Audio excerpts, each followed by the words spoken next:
Rungokno nggih. Dadi problem utama Kanjeng Nabi Muhammad sallallahu alaihi wasallam ketika memaklumatkan diri jadi nabi niku piyambake niku wong Arab. Arab niku tiyang Mekah. Wong Mekah niku terkenal umiyah. Umiyah niku goblok-goblok, tidak terpelajar. Sehingga itu menjadi masalah besar bagaimana mungkin seorang nabi Sayyidul Awwalin wal Akhirin kemudian dari daerah yang sangat minus pendidikan apa? Minus pendidikan. Sehingga ketika Nabi memaklumatkan jadi nabi, itu orang pertama protes itu orang Yahudi. Makanya masyhur, andai kan Muhammad itu nabi dan ada nabi akhir zaman, pastilah kita. Cara pikiran Yahudi pastilah kita. Karena orang Yahudi kita tahu Yahuda bin Yakub bin Ishak bin Ibrahim. Meleng-eleng napa? Yahuda bin Yakub bin Ishak bin Ibrahim. Nah Yahuda niki dulur barpe Nabi Yusuf, sinten? Dulur barpe Nabi Yusuf. Sehingga secara nasab itu terus dimasalahkan Nabi. Nah karena Nabi itu dimasalahkan, delalah kersane pangeran, mbah-mbah Nabi itu punya tradisi yang menunjukkan bahwa beliau itu tidak pernah bohong. Misalnya yang paling dekat kita tahu adalah Muhammad bin Abdullah bin Abdul Muthalib. Abdul Muthalib ini orang yang suka tawaf ning Ka'bah. Suka tawaf di Ka'bah, kemudian ada pintu di Mekah namanya Babu Syaibah, apa? Babu Syaibah atau Babu Bani Syaibah. Terus sampai tok wau Ilyas. Ilyas itu wa huwa awwaluman ahdal budna ila rihabil haramiyah. Ada tradisi memberi hadiah ke Ka'bah. Singkat cerita, Imam Barjanji ini termasuk Sayyid Al-Husaini. Imam Barjanji itu namanya Ja'far bin Hasan Al-Barjanji ini. Beliau berpendapat atau memaklumatkan ulang bahwa Muhammad jadi nabi ku wajar. Mergo hakikate Muhammad adalah turunan Nabi Ibrahim alaihissalam. Berarti sama dengan klaim mereka kalau mereka mintoriki Ishak, ya nabi-nabi kayak Nabi Yusuf kan mintoriki Ishak. Berarti kan Yusuf bin Yakub bin Ishak bin Ibrahim. Dan kita tahu secara mujma'alah Ishak ini punya saudara lebih tua namanya siapa? Ismail. Nah Kanjeng Nabi ini zuriyahnya sinten? Ismail. Lalu itu butuh data empirik, data bahwa Ibrahim itu pernah di Mekah. Kalau betul orang Mekah itu turunan sinten? Ibrahim, maka butuh bukti empirik. Bicara saniki artefak nopo-nopo bukti-bukti yang pernah menunjukkan Ibrahim di Mekah. Ini terus dijabek pangeran ketika orang Yahudi meragukan status nasabnya sinten?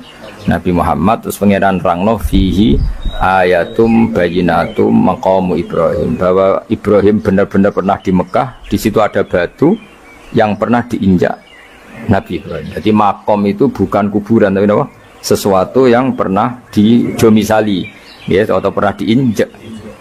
Jadi malah mereka darani makom Ibrahim ini batu yang diinjak Nabi Ibrahim ketika bangun apa? Ka'bah. Ya karena mukjizat terus bekas. Dan bekas itu mulai dulu orang yakin dan pasti itu sisa atau bekas kakinya Nabi Ibrahim. Lana Ibrahim nate urip teng Mekah karena sampai bangun Ka'bah. Apalagi dulu bangunnya pasti lama. Berarti mungkin sekali Ibrahim meninggalkan zuriyahnya di Mekah. Makanya Quran terus cerita bahwa Ibrahim niku ngendikan ketika mau meninggalkan Mekah, inni askantu min dzurriyyati biwadin ghairi dzar'in inda baitikal muharram. Terus ada kepastian, makanya Quran ayat-ayat itu masih menjawab keraguan orang Yahudi bahwa Muhammad kenapa jadi nabi, dia itu anaknya siapa, turunannya siapa. Padahal di Taurat dan Injil jelas aturan nabi itu zurriyatam ba'duha memang nggak boleh. Nabi turunannya Parlan itu tidak boleh, turunannya Karmen itu tidak boleh, ribet. Apa? Ribet. Nabi itu harus turunan Nabi. Bukan karena Allah itu asobian, ndak. Masyarakat itu lebih ikhlas. Misalnya Nabi turunannya Nabi, bayi Nabi hormat kan enak. Bapak Ewe Soleh, bayi Soleh, buyute Soleh. Misalnya Nabi sebagai Karmen katokan cekak kan juga bingung. Orang dihormati bapaknya Nabi, dihormati katokan cekak main gaple, kan juga bingung. Jadi aturannya harus itu. Lona kiai oleh kiai kan tidak maksum, derajatnya kan di bawah. Pemenang kiai maklar tambah oleh, soalnya oleh. Ini masalah Nabi apa? Orang yang spesial. Itu harus bapaknya spesial, mbahnya spesial, buyutnya spesial. Nah. Sehingga aturan jadi nabi itu memang harus dzurriyatam ba'duham. Kalau kiai boleh, kalau maklar tambah boleh, tapi kalau nabi tidak boleh. Nah, aturan-aturan itu ada di Taurat dan Injil. Makanya yang pertama disoal orang Yahudi, kalau Muhammad Nabi itu bapaknya siapa, mbahnya siapa. Dan Sayyid Barjanji ini yang ngarang Barjanji itu kitab yang sangat ilmiah. Makanya kata Mbah Mun, meskipun ada simtuduror, orang itu nggak boleh meninggalkan Barjanji. Karena kitab Madaih yang mamlu'ah bil ilmi itu Barjanji. Tapi yang isyek itu simtuduror, ya. Tapi yang tua itu Barjanji. Namanya alhamdulillah kita mbah piro kadar itu dibaca semua, meskipun gak paham semua, soalnya diwaca kabeh. Karena kita yang bisa menjawab tuduhan orang Yahudi Nabi anak Esopo itu kita berjanji. Jadi tahu betul kalau masalah utama Nabi adalah anaknya siapa, mbahnya siapa. Makanya beliau ngendikan wa ba'du fa'aqulu wa Muhammad bin Abdillah. Logikanya gampang. Kalau orang modern saja tahu bapaknya siapa, mbahnya siapa, buyutnya siapa, itu artinya nggak ada yang fiktif. Ukuran sejarah fiktif ndak itu ditandai dengan satu kuburan, dua artefak. Itu nggak mungkin nama-nama itu fiktif. Buktinya apa? Di Ka'bah mulai dulu zaman Quraisy ada Babu Bani Saibah, Babu Bani, dan Abdul Muthalib namanya itu Saibah. Karena mulai kecil beruban. Jadi kata Saibah itu mulai kecil apa? Beruban. Karena perilakunya terpuji, terus orang Mekah darani Saibatul Hamdi, apa? Saibatul Hamdi. Nah, karena dia pernah melayani saudaranya Hashim namanya Muthalib. Ya kita tahu Muhammad bin Abdillah bin Abdul Muthalib bin Hashim. Nah, Hashim ini punya saudara namanya Muthalib, nama? Nah, Abdul Muthalib kecil itu pernah derek Muthalib, Muthalib pamannya, ya. Abdul Muthalib kecil, berarti Saibah ini, apa? Pernah derek pamane sing bernama Muthalib. Nah, Muthalib wonge gaya, pasti takoki wong, "Iwa pam budakku." Nah, sehingga Saibah itu terus diceluk Abdul Muthalib. Ya rodok sial lah sini. Jadi pamane itu gaya, kan ganteng. Saibah ini ganteng. Kalau jalan-jalan sama pamannya, jenenge sinten? Muthalib. Niku diaku budake. Iki sapa? Abdi budakku. Terus akhirnya jenenge Abdul Muthalib. Dadi wong Arab paham ya? Tapi namanya Syaibah, nama Syaibat, makanya wasmuhu Syaibatul Hamd. Mana kalau rasa iskal, bayar Nabi harus jenis kilap, kilap maknanya asura ngono, oleh mikir jenenge itu hakim, ya namanya hakim. Nah, dulu kalau orang berburu itu melibatkan anjing, karena sering berburu melibatkan anjing disebut kilap. Jadi maknanya kilap ya orang yang berburu dengan anjing. Mau coba langsung bawa mana kilap, asu. Oh kasus, oh. Kasus. Makanya itu hebatnya Imam Barjanji. Beliau darani wasmuhu Hakim bin Murrah. Jenenge kilap iku Hakim. Ya paham napa? Jenenge kilap niku Hakim. Sebagian ulama darani kilap itu isim sifat. Napa? Jadi kalabayak libu kalban itu anjing sendiri dinamai kalbun itu sebenarnya sudah isim sifat. Bukan alam murtajal ya, tapi alam mangkul ya. Alam apa mangkul? Kalau dalam ilmu nahwu itu alam mangkul. Jadi begini ya, tak terang nahwu ya. Alam itu ada dua, ada alam mangkul, ada alam murtajal. Tapi hampir semua alam itu mangkul sebetulnya. Ya, semua alam itu hampir semuanya itu mangkul. Mangkul itu satu nama yang diambil dari satu makna dalam kosakata, apa? Dalam kosakata. Misalnya Hamida, Yahmadu, Hamdan, apa? Hamida, Yahmidu, Hamdan atau Yahmadu, Hamdan. Hamdan maknanya pujian, apa? Kemudian Nabi karena orangnya sifatnya terpuji disebut Muhammad, orang yang dipuji. Sehingga nama ini potensi rubah-rubah. Di Taurat itu Nabi gak disebut Muhammad, disebut Ahmad. Di Injil juga disebut Ahmad. Itu tidak masalah karena Hamida Yahmadu ya, saya ulang lagi Hamida Yahmadu. Berarti kalau ingsun Ahmadu, saya muji. Karena Nabi itu orang yang sering muji Allah, menamakan dirinya Ana Ahmadu. Saya ini pemuja Allah. Berarti ana uta ingsun niku Ahmadu muji sapa ingsun Allah ing Allah. Sehingga ketika Nabi misalnya di Injil disebut Farqolit, Munahama, enggak masalah. Selama ini klaimnya orang tahu Yahudi dan Taurat, di Injil Taurat itu enggak ada kata Muhammad. Ya tentu enggak ada karena Injil Taurat itu bahasa Ibrani, no? Di situ disebut Munahama, kadang disebut Farqolit. Tapi maknanya Mahmud atau Muhammad, orang yang dipuji. Paham ya? Makanya hampir semua alam itu mangkul, apa? Mangkul. Nah, pentingnya mangkul itu apa? Kalau suatu saat sejarah itu tidak sama, itu enggak masalah. Karena hakikatnya alam itu rata-rata mangkul. Saya beri sekian contoh ya, semuanya. Misalnya dulu Madinah itu Yasrib, kenapa? Yasrib.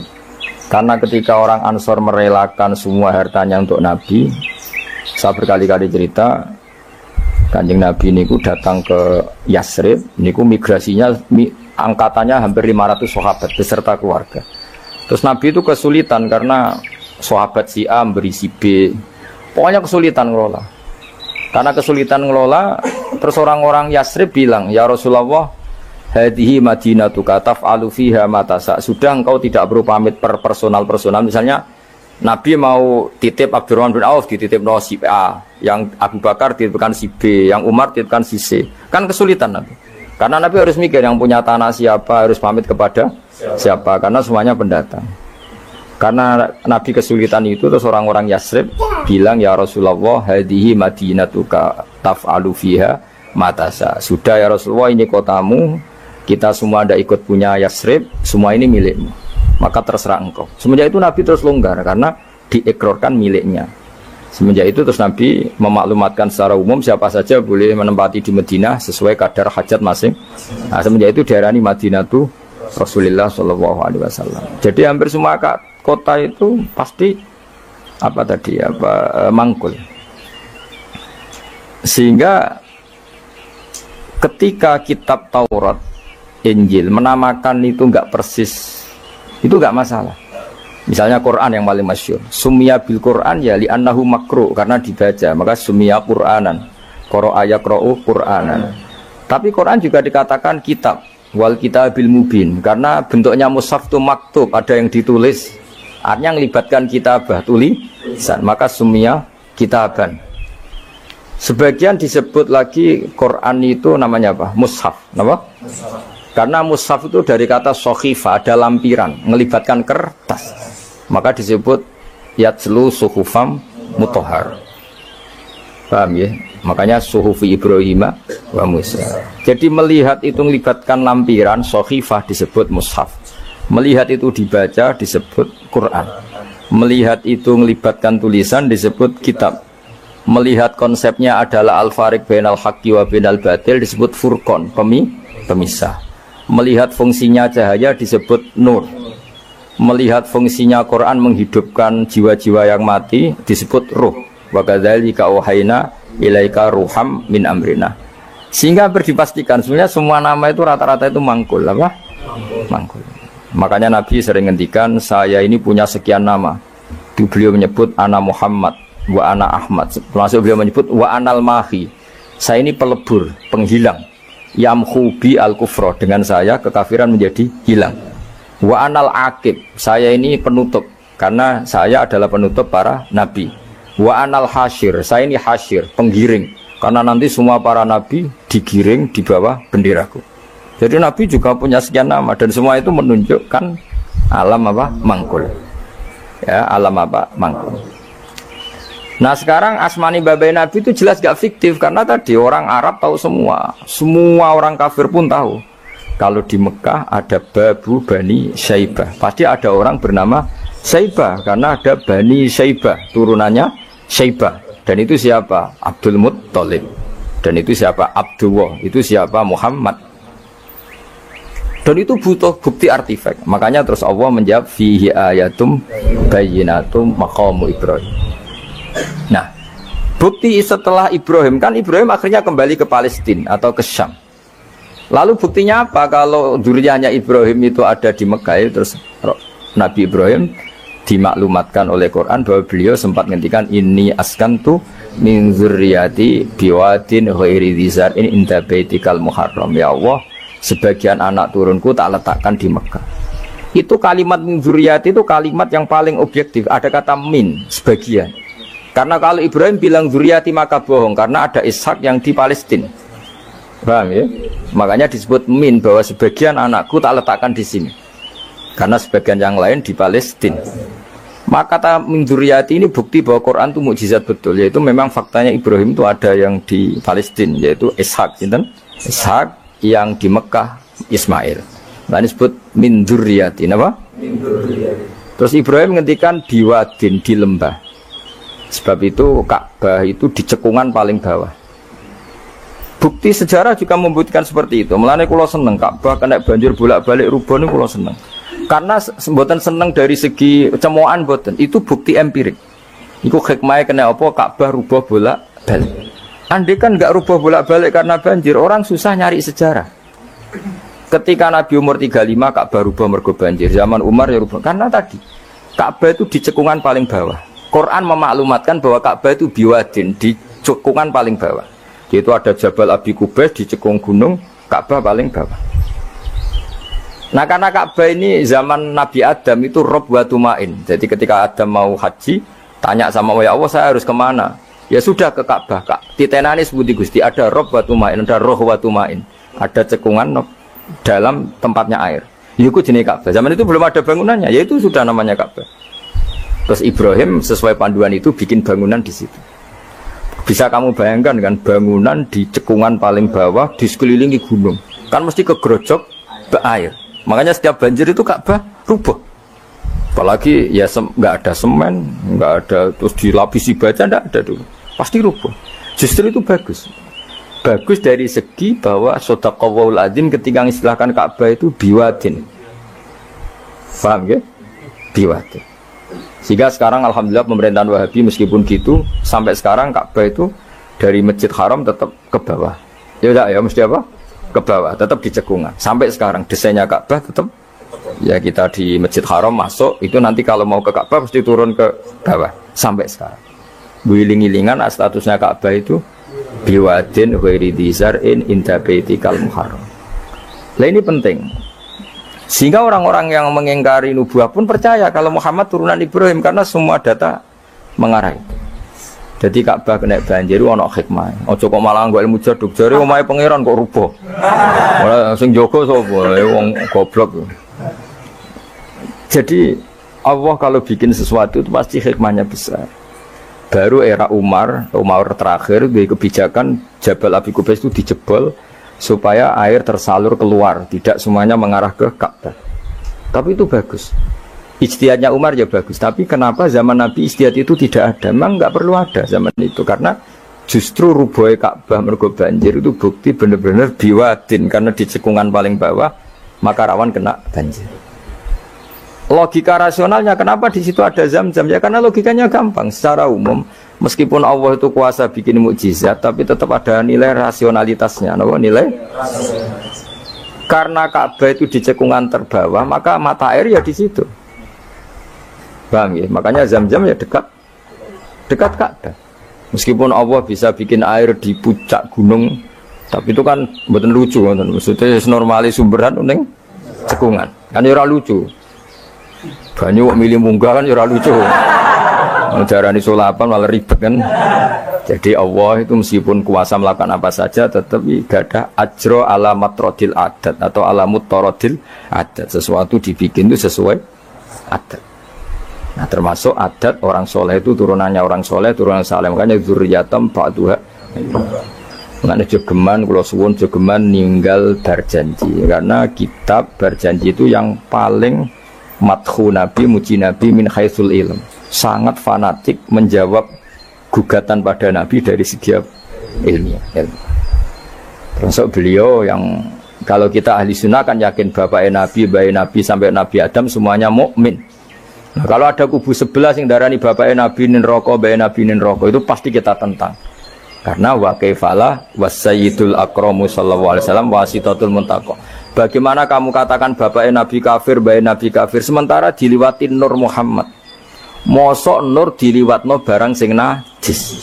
Itu sudah agak ketemu nahlar. Makanya logika yang dibangun Imam Barjani, bagaimana Nur Muhammad yang suci kemudian kamu yakini liwat najis. Yaitu nak bapaknya Nabi kafir, bayi Nabi kafir, berarti Nur ini liwat suatu sing najis. Nah, itu paradok, no? Makanya Dawi tiba wa kaifalah wasayyidul akramu sallallahu alaihi wasallam wasitatul muntaqo. Bagaimana enggak mbah-mbahnya Nabi suci, wong itu liwatane nur yang suci. Nah, terus ada beberapa iskal kecil. Iskal kecil misalnya, lalu bagaimana dengan sejarah yang populer kalau Azar itu bapaknya Ibrahim? Sementara Azar terkenal kafir. Nah, itu oleh ulama dijawab, ketika Nur Muhammad masih di Azar itu dia belum kafir. Setelah Nur ini pindah ke Ibrahim, berarti Azar wis melompong tanpa Nur Muhammad. Baru soro kafiron. Baru setelah itu Azar menjadi kafir. Jadi kafir terlambat kira-kira Azhar. Zaman ditunggani nure Nabi itu tidak kafir. Paham ya? Pak gue yang pondok lu cek apal juz sama sekali mulai wis ora apal. Nah, atau jawaban kedua Azhar dikatakan bapak itu majas. Hakikatnya hanya paman, apa? Paman. Jadi ada jawaban dua ulama ya. Yang satu menjawab apa? Madama Nur Muhammadin fi Azhar, masih dia Muslim atau mukmin. Ketika Nur Muhammad sudah pindah ke Ibrahim, berarti Azhar kan melompong. Nah ini terus soro kafiron. Ya. Atau sebagian ulama ya Azhar itu paman, disebut bapak itu majas. Tapi jawaban itu menurut saya tidak setuju yang normal saja karena nanti cari Imam Ghazali zalat sikoh bil alfat. Nanti keribetan apa? Orang kemudian nggak percaya dengan lafaz. Karena setelah pada kata bin ikut tenan Torah. Karena ada kemungkinan majas. Kan terus ribet. Makanya banyak ulama yang milih jawaban pertama ya.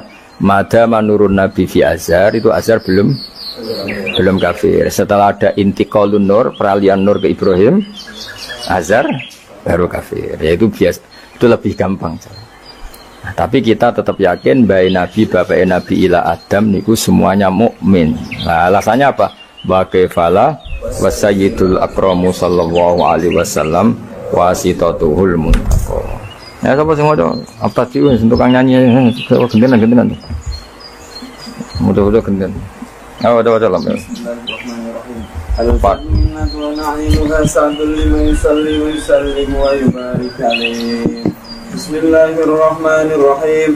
Abtadi'ul imla'a bismillahil aliyyah مستقرا فيض البركات على ما أناله وأولاه وأسني بحمد موارده سائغة هنية ممتديا من الشكر الجميل مطايا وأصلي وأسلم على النور الموصوف بالتقدم والأولية المنتقل في الغرر الكريمة والجباه وأستمنح الله تعالى رضوانا يحث العطرة الطاهرة النبوية ويعم الصحابة والأتباع ومن والاه وأستجدي هداية لسلوك السبل الواضحة الجلية وحفظا من الغواية في خطط الخطأ وخطاه وأنشر من قصة المولد النبوي برودا حسانا أبقرية نادما من النسب الشريف إكدا تحل المسامع بخلا وأستعين بحول الله تعالى وقوته القوية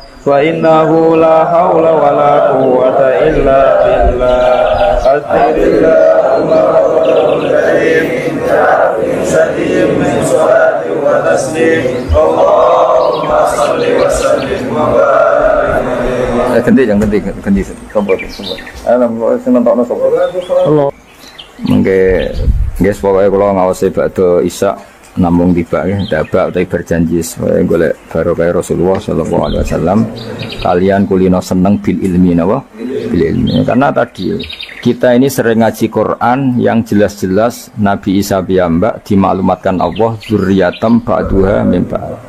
Artinya kita harus memastikan asalnya Nabi itu siapa saja. Terus bukti empirik kalau Ibrahim itu kan orang Palestina. Kemudian orang Mekah ngeklaim kalau turunan Ibrahim kan ono aneh wong jare wong Palestina kok turunane ning Mekah. Buktinya apa? Nah, saiki gampang, buktinya ono ning imigrasi atau wisata ning Indonesia kan. Kalau zaman dulu kan nggak mungkin bukti seperti itu. Nah, itu dibuktekno fihi ayatum bayyinatum maqamu Ibrahim. Jadi makom itu meniku artinya buatan kuburan apa? Jejak Nabi Ibrahim ini ku injaan kaki ini sinten Ibrahim. Paham gitu. Terus niku ketok nak berjanji ini ngelem Nabi sing otentik ilmiah. Nak Sayyid Ali sing Al-Habsyi niku isek napa brontone ning Nabi dadi simtut dura. Nah, Diba itu lebih senior antara itu dan itu Diba. Jadi Diba itu ya cerita Nur Muhammad, ya cerita Ishak. Ya penting sebagian mengke kula waos penting sampean iso nak paham lah, nak paham banget ya ora bakat wis pokoke paham wis. Kula waca. Nasabun utawi urutane nabi nganti tok Nabi Adam nasabun merupakan nasab. Nasabun nabi menapa? Nasabun. Tahsibu kang bakal nyangka sira al-ula ing keluhuran iku bikhulau sebab hiasane nasab iku. Qalladat kang ngerangkai kiladah maknane napa niku? Kalung apa bahasa Indonesia niku? Pakai apa? Kalung utawa napa? Iku ha, temriki hu. Umume ha. Qalladat hu napa qalladat ha? Qalladat ingkang ngerangkai. Ha ing al-khula nujumaha. Tegese ing napa bintang-bintangi al-khula apa al-jazau lintang jaza. Maksudnya ini satu untean mata rantai hiasan sing ibarat bintang apa? Jauza. Habada bejo banget apa sudatin apa mata rantai kang dadi sayyid kang dadi kehormatan wa fakhorin dadi kebanggaan. Antau tesiro fihi fin nasab al yatimatu yatim al asma'u kang terjaga. Maksudnya yatimah itu yatim itu maknanya kan nggak ada kembarannya karena maknanya yatim orang yang sendirian tanpa bapak tanpa ibu. Maknanya kehormatannya Nabi itu nggak tersaingi seperti yatim. Jadi kalau orang Arab darani anta yatimun fis syarab, kamu itu tunggal dalam kemuliaan karena yatim tanpa bapak tanpa ibu. Terus buatan pokoknya yatim yang memberi maksudnya buatan yatim tanpa bapak, yatim tanpa bapak ibu di sini. Wa akrim bidan duh banget mulyane minasabin sange nasab toharo. Ingkang nyucekno ing nasab sapa Allah taala min sifahil jahiliyah saking tradisi zinane wong jahiliyah. Wae sifah iku kosok baline napa nikah. Kalau hubungan suami istri yang resmi disebut apa? Nikah. Kalau kesalahan disebut sifah. Sungguh mulia nasabnya Nabi yang mulai mbah-mbahnya terbebas dari unsur sifah atau unsur zina. Aurada nyritakno urutan iki sapa Az-Zainul Iraqi waridau ing tumekane nasab fi mauridil hani ing dalem silsilah sing nyaman al-hani warawahu lang riwayat sapa Zain al-Iraqi hu ing hadan nasab. Nah jangan waca teng hafidhul lilah. Ha jangan waca. Hafidhul lilah hafidhul lilah karamatan li Muhammadin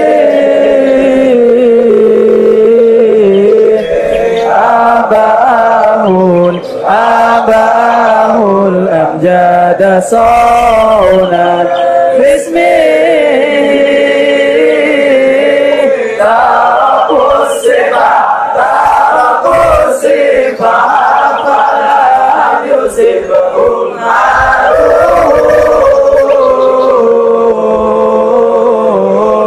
min adami wa ila wa ummi.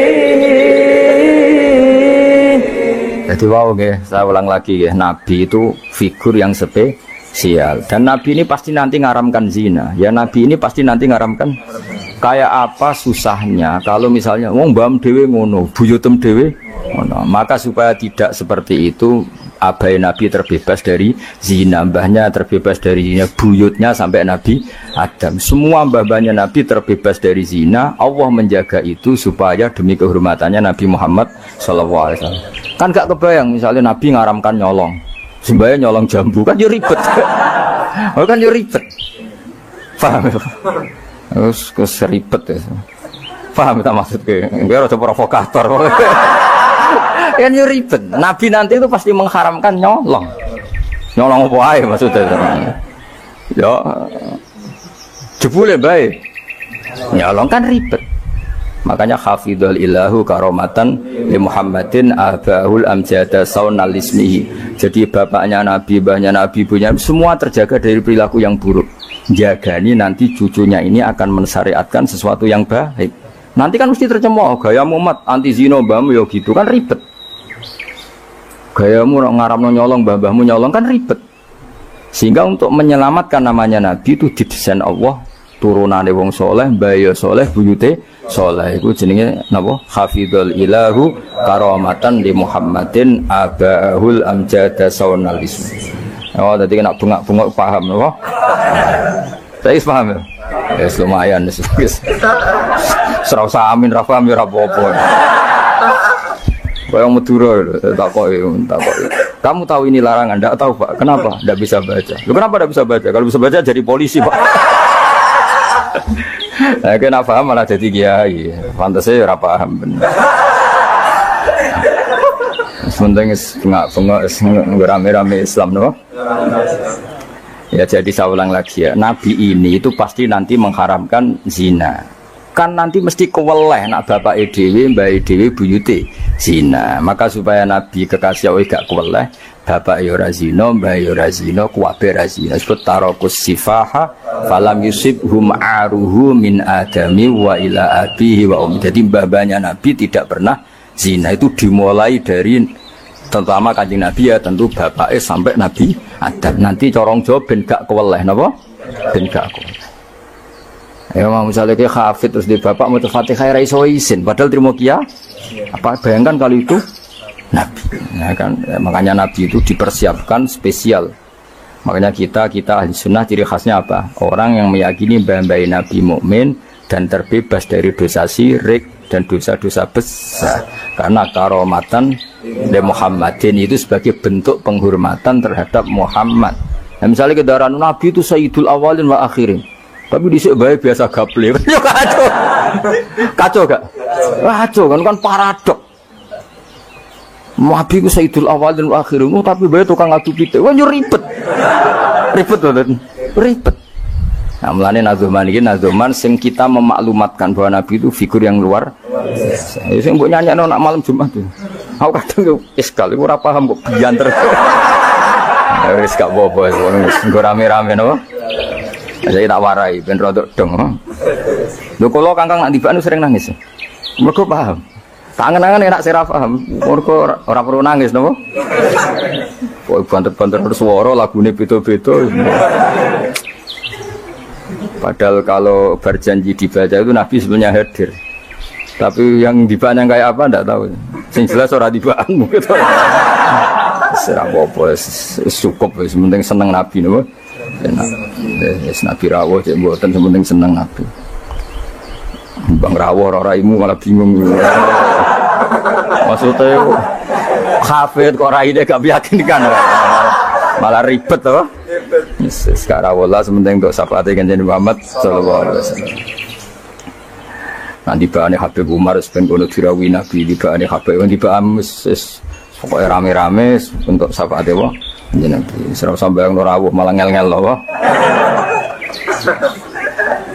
Hafidho joko sapa ilahu pangeran. Nggih hafidho joko sapa ilahu pangeran. Oleh joko karomatan mergo dadi kehormatan di Muhammadin ke Kanjeng Nabi Muhammad. Apa joko abau ing mbah Nabi. Abau dalam bahasa Arab ya bapak, mbah, buyut itu wong Arab nak derene apa? Aba. Mulane Nabi Adam ya kita nami ji abina Adam, bapak kita Adam padahal kita sampai Adam itu wis beribu-ribu tapi istilahnya tetap abina Adam.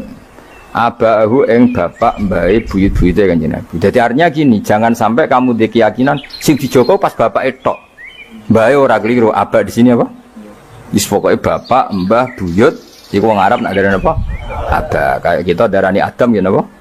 Aba. Darani Ibrahim millata abikum Ibrahim. Padahal kita dengan Ibrahim kan terpaut jauh. Allah istilahkan kita juga millata abikum Ibrahim, bahwa bapak tauhid adalah Ibrahim. Al-amjada kang luhur-luhur. Jadi mbah-mbahnya Nabi terbebas dari syirik, dari zina, dari nyolong, dari macam-macam. Mergo saunan krana jaga ismihi maring asmane Kanjeng Nabi Muhammad sallallahu alaihi wasallam ya. Hafizul ilahu karamatan li Muhammadin abaul amjada saunal lismihi. Taroku padha ninggal sapa aba. Taroku podo ninggal sopo aba, ninggal as-sifaha yang berzinaan. Mereka semua mbah-mbahnya Nabi mulai bapaknya, mbahnya, buyutnya semuanya ninggal as-sifaha yang berzinaan. Falam yusib mongko ora mekenani ya asoba yusibu terus kena lam napa lam yusib. Falam yusib mongko ora mekenani hum ing para mbah-mbahe Nabi apa aruhu apa cacate zina, cacate sifah. Mergo min Adam min sangking mulai Nabi Adam wa ila abi tumeka maring abahe Nabi wa ummihi lan ibune Kanjeng Nabi. Mergo kabeh iku hafizul ilahu karamatan li Muhammadin abahul amjada saunal ismihi. Sarotun utai mbah-mbahe Nabi ku figur-figur sing terhormat. Sarot itu jaman. Sarotun utai mbah-mbahe Nabi ku figur-figur sing terhormat. Saro kang dadi lumaku apa nurun nubuwati apa cahaya kenabian fi asari rihurorihim ing dalem sir-sire sir rahasia-rahasiane baduk-baduke atau wajah-wajahe mbah-mbahe Nabi al-bahiyati kang jumlorot. Karena nur nubuwah ini nur, mosok liwat perzinaan. Perzinaan itu kan sangat hina, mosok diliwati nurin nubuah. Orang yang pernah zina ini orang yang hina. Mosok wong tahu zina sing hina kemudian dilewati nur nubuah. Itu banget gak pantas ya. Napa banget? Gak pantas ya. Makanya nur nubuah hanya lewat figur-figur yang tidak pernah zina. Itu jenis apa? Sarotun saro nurun nubuwati fi asariri ghurarihimul bahiyah. Wa badarolan pertelo apa badruhu apa napa purnamane nabi. Apa badruhu apa purnamane nabi fi jabini jadi yang dalam pilingane bayi nabi rupane Abdul Muttalib. Artinya ketika sudah dekati lahir nur itu bukan sekedar diganya tapi secara fisik muncul nganti ning napa jabin ning napa iki kuno namane napa begini pilingane Abdul Muttalib wa bihi lan babe Abdul Muttalib rupane Abdillah. Terus kula suwun nggih diantar. Meskipun nanti misalnya ada beberapa teks hadis sing zahire kaya-kaya babe Nabi musyrik. Itu gak penting. Kita takwil apa? Kita takwil. Misalnya gini. Babe Nabi ku ala dini qaumi. Ya ala dini qaumi maknani tradisi napa? Tapi ora sampai dini qaumi sampai babe Nabi melakukan syirik. Paham ya? Jadi misalnya ana riwayat babe Nabi ku ala dini qaumi. Dan kaumnya jahiliyah zaman itu adalah apa? Syirik. Yaitu kita takwil maknanya din itu tatanan apa? Karena din maknanya sebenarnya enggak agama, din itu tatanan. Makanya di surat Yusuf disebut maka naliyakhuda akhahu fi dinil malik illa ayyasha Allah. Din itu maknanya apa? Tatanan. Ya napa? Tatanan. Nah, paham kalau balen malik ya. Kalau ada zahirnya hadis sahih. Selama ini dalil Wahabi biasanya kan berdasar hadis sahih. Kalau kita tidak cukup hadis sahih tapi ditakwil atau dimaknai sesuai tradisi mazhab ahli sunnah apa wal jamaah. Karena lafadz tok itu tidak cukup meskipun itu hadis sahih. Bisa ulang lagi, lafadz tok itu tidak cukup meskipun itu harus ditakwil. Nah cara mentakwil gimana? Kita ini berpikiran secara detail, secara objektif. Mosok bayi Nabi kafir, koyo opo ra pantes. Nanti Nabi ini orang yang paling anti kekafiran. Nabi ini kan orang yang paling anti kekafiran karena diutus menghilangkan kekafiran. Terus kayak apa mudahnya Abu Jahal CS kalau mencemooh? Dia mat penghilangi kafir. Lah itu bapak kafir. Bam kan ribet apa? Ribet. Mana kalau kowe ra hafid kowe nang bapak wis ra hafid. Pokoke penak kowe aman apa? Kenapa goblok lho untuk turunane? Kan lebih gampang apa? Lebih gampang. Mana kalau kan maksa sampean ya angel. Yes, tapi yes, menang-menang akhiri nasab no? Jadi gue sampai so ceritanya putumu terakhir gak goblok iku aku lah tapi ya Pak bisa bam cek goblok buyotem sing berhasil mengakhiri iku ya jadi eling-eling ya terus teks hadis sahih lah iku ora jaminan maknanya seperti itu makanya baca sarah lah sarah itu nanti yang mentakwil napa yang mentakwil karena tidak segampang itu ya dalam memaknai hadis. Soalnya kita maknani hadis anut tradisi mazhab ahli sunnah apa wal jamaah. Jadi saya berpikir hafizul ilahu karamatan li Muhammadin. Kenapa demikian?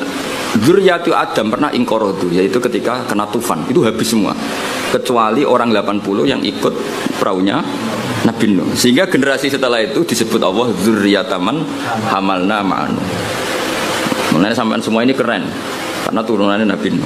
Tapi ojo nyanyi habaib gak level. Awal mau ketika pintane perkara nazala kang tumron apa mafil atimati ing dalam masalah pakanan di Makkah ing dalam Makkah iku kulla ajidu fi ma uhiya ilayya muharraman. Wa bil Madinah ing dalam Madinah innama harrama alaikum maitah. Ini ku ayat innama harrama alaikum maitah. Terus kula terangaken iki penting sekali sing kedah jenengan pahami.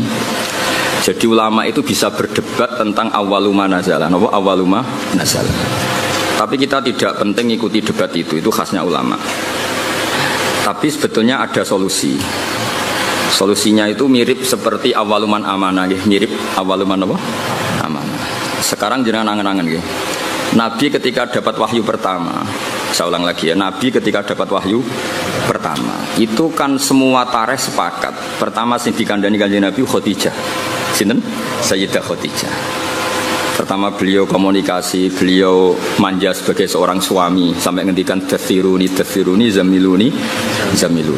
Seperti yang saya terangkan kemarin, domir jamak itu karena Khadijah bismil ahli, makanya pakai mukhotob jamak apa? Mudzakkar. Harusnya kan zamilini. Kalau pakai standar apa? Nahwu mukhotobah mufrodah. Tapi ini pakai apa? Zamiluni. Berarti pakai apa? Domir jamak mukhotob bismil ahli karena Khadijah bernama Ahl itu keluarga. Setelah Nabi curhat itu, jawab Khadijah malah ini yang saya tunggu. Karena Sayyidah Khadijah itu tahu suaminya itu calon Nabi itu mulai nikah. Yaitu beliau nikah umur 40 tahun, Nabi umur 25 tahun. Tapi Khadijah tahu betul kalau ini calon Nabi. Karena beliau pernah mengutus Maisarah untuk nderekno tindake Kanjeng Nabi. Maisarah itu nama lelaki. Sehingga mukjizatnya Nabi sudah kelihatan. Kalau boleh dibahasakan mukjizatnya Nabi sudah apa? Lalu ketika pertama diceritani Nabi ketemu malaikat di Gua Hira, normalnya awaluman amanah itu Khadijah.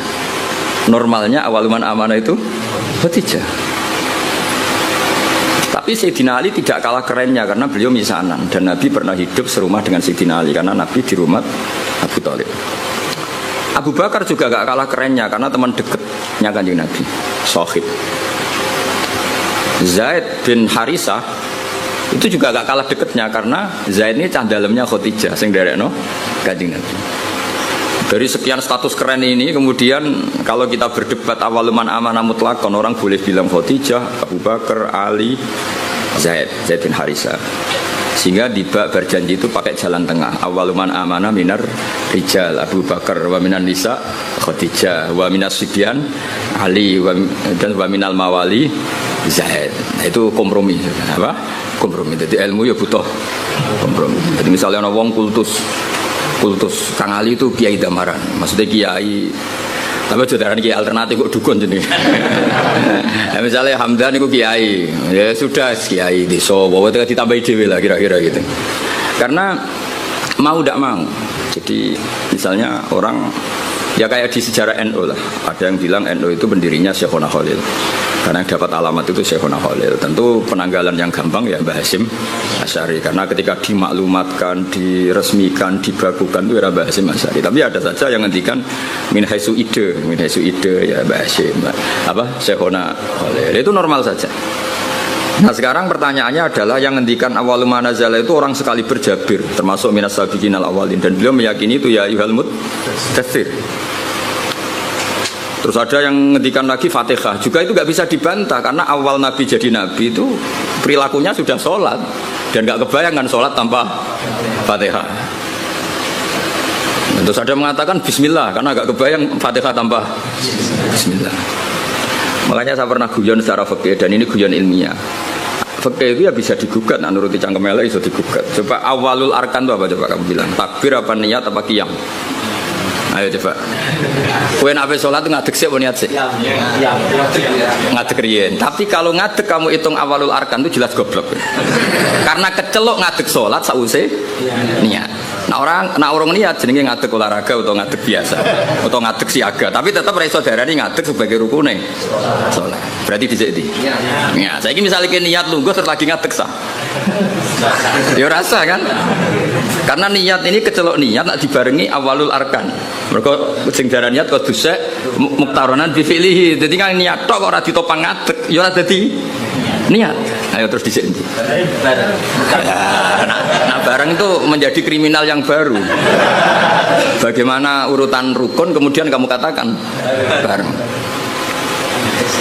Ya ora ya enak goblok gak mikir iku. Cara kula yes. Wong dhisik ora tau ana jawaban di nomor 1 orang ya baik-baik saja. Kenapa itu kamu masalahkan? Itu paling pinter gitu. Tanpa dimasalahkan orang ya baik-baik. Tapi secara ilmiah itu memang masalah. Mulane Dewi Imam Ghazali beliau punya riwayat gini. Kulo setuju be riwayat iku. Senajan to coba takokno hadise kondi, engko dadi Albani. Senengane nyoal wae. Inna minal ilmi la jahlan. Sebagian ilmu iku goblok. Ya kan goblok tenan. Misalnya cara kula niku kemalingan atau omahku kebakar. Terus ditulung mbek Hamdani takok, "Jenengan daleme pundi?" Itu ilmu ketika dijawab wong ndi omam ketemu iki. Ya sembarang iso. Tanya itu kan penting, terus dijawab omahku ini. Itu ilmu apa enggak? Ilmu tapi goblok, wae kebakaran kok takok alamat. Sama lagi ya, wae kebakaran kok takok alamat. Nah, ya saiki sementing salat iku para pangeran dengan melafadzkan Allahu Akbar, meyakini Allah itu maha besar. Terus berhubung sholat itu antara zuhur, asar, antara yang lain-lain itu mirip, maka harus kamu pastikan yang kamu sholat itu sholat apa, namanya ta'yin. Terus sholat itu banyak, ada fardu, ada sunat, kita harus memastikan sholat ini fardu. Penting-penting seperti itu penting daripada bakas dhisik ya niat sampai ngadeg. Kira-kira kowe sholat terus gemerjet, Gusti rukunnya dia budi gak niat sampai ngadeg. Itu sholatnya yang kurang penggawean tuh kira-kira. Lah iku inna minal ilmi la jahlan. Sebagian ilmu jadi goblok. Jadi mulane apa ya, ilmu itu ya harus ada prioritas. Kalau terusakan gitu. Sehingga saya setuju model Said Muhammad seperti ini. Jadi awaliyah itu pasti nisbiyah. Nisbiyah itu ya subjektif atau relevan. Misalnya saya beri contoh. Semua ulama kalau ditanya spontan, pertama yang jadi nabi siapa? Pasti jawabannya Nabi Nuh. Itu hampir semua ulama, enggak janjian. Asal dia ulama mesti jawabnya Nabi Nuh. Ya mesti orang yang bantah, kok buatan Adam. Karena spontannya ulama itu mesti ngikuti Quran. Enggak ada surat Adam, yang ada surat Nuh. Nah kenapa surat Nuh? Karena ini sudah keren. Jadi Rasul sudah memenuhi standar Rasul. Ono umate, ono sing musuhi, ono sing anut, seru. Ya sekarang kalau tadi kiai wes ono sing ngaji, ono sing turu, ono sing ora paham gayane paham, macam ono sing ora paham malah mikir wong liya macam-macam. Itu kan seru. Wis memenuhi kriteria jadi kiai. Nabi Adam ya nabi, tapi terus ditakoki terus nabeni sapa? Wong ning swarga. Ada gugatan yang kita ini menjadi kalah. Terus nabeni sapa? Wong ning swarga. Terus ya Nabi sausé turun ning bumi lha ya mbek anak-anake, sanggepe bina anake. Sehingga meskipun kita yakin Nabi Adam itu nabi, tapi ulama spontannya pasti bilang no, spontannya. Makanya terus akhirnya ulama tengah-tengah. Awwalu nabiyyin Adam wa awwalu rasulin ba'atsahu wa iku no. Nah itu jadi kompromi, napa? Kompromi. Paham ya? Jadi akhirnya wow. Misalnya wow kiase wow. Dong nih ya. Nah itu ya kira-kira gitu. Jadi kalau ada polemik awaluman amanah ya tahmilannya proporsinya seperti ini, paham ya? Kalau ada apa polemik awaluman azala ya tahmilannya seperti ini. Sehingga kita ini coba jenengan sekarang ini turunannya Nabi siapa? Sekarang jenengan ini wajah-wajah di depan saya ini turunannya Nabi. Nah denda itu yang Nabi Adam. Yang turunan Muhammad kan habaib itu. Nah ini saya cerita. Nah itu ya benar, tapi ada salahnya. Kamu bilang Nabi Adam itu ada salahnya. Karena dzurriyyatu Adam inqaradu itu habis. Illa ma kanu min dzurriyyatin Nuh. Sehingga kita di beberapa surat atau di surat Isra tepatnya, itu kita diistilahkan dzurriyyataman hamalna ma'nuh. Sehingga kita ini punya dua status, Bani Adam dan Bani Nuh. Kenapa demikian? Dzurriyyatu Adam pernah inqaradu, yaitu ketika kena tufan, itu habis semua. Kecuali orang 80 yang ikut perahunya Nabi Nuh. Sehingga generasi setelah itu disebut Allah dzurriyyataman hamalna ma'nuh. Mengenai sampean semua ini keren karena turunannya Nabi Nuh. Tapi aja nyanyi habaib gak level ibu turun. Cuma ini cerita. Nah itu ya sah, kita dikatakan dzurriyyahnya Adam ya sah. Dikatakan dzurriyyatun Nuh ya sah karena dzurriyyatu Adam pernah habis kecuali yang 80 ya jari ini 80 aku ya ora tau ngecek. Bahwa ini riwayat itu jenenge apa? 80. Ngomong takono. Mosok tenan Gus. Ning manifest piye piro? Iku 80 penumpangnya apa sak krune. Wah, apa ya? Oh, cangkem elek ngono. Ora paham kok takok. Lah ya biasanya pesawat kan dihitung ya, penumpangnya berapa, awak kabin berapa, pilot berapa. Ngono takokno. 80 itu nit apa itu? Yo kacau. Kalau kalau suwon dia jenengan enak ngaji sama saya itu punya adat kamu sendiri itu ingin paham. Mikir orang lain itu yang kedua. Ibda binafsi itu aturannya Rasulullah bukan aturannya Gus Ba. Itu aturan Rasulullah ibda binafsi. Sekarang tuh banyak orang yang kalau ngaji itu ribet mikir orang lain. Itu tidak bagus. Bukan karena saya marah, enggak. Itu etikanya Rasul ibda binafsik summa biman ta'ul. Ya prioritas kamu sendiri itu ingin paham. Apalagi kamu yang luar biasa karena yang menghadiri apa? Majelis. Jadi dulu zaman Nabi gitu. Kalau Nabi ngendikan mesti pengumumannya istan sitin nas. Coba Abu Hurairah, kamu minta manusia itu diam supaya memahami apa yang saya ngendikan. Mereka diam, fokus.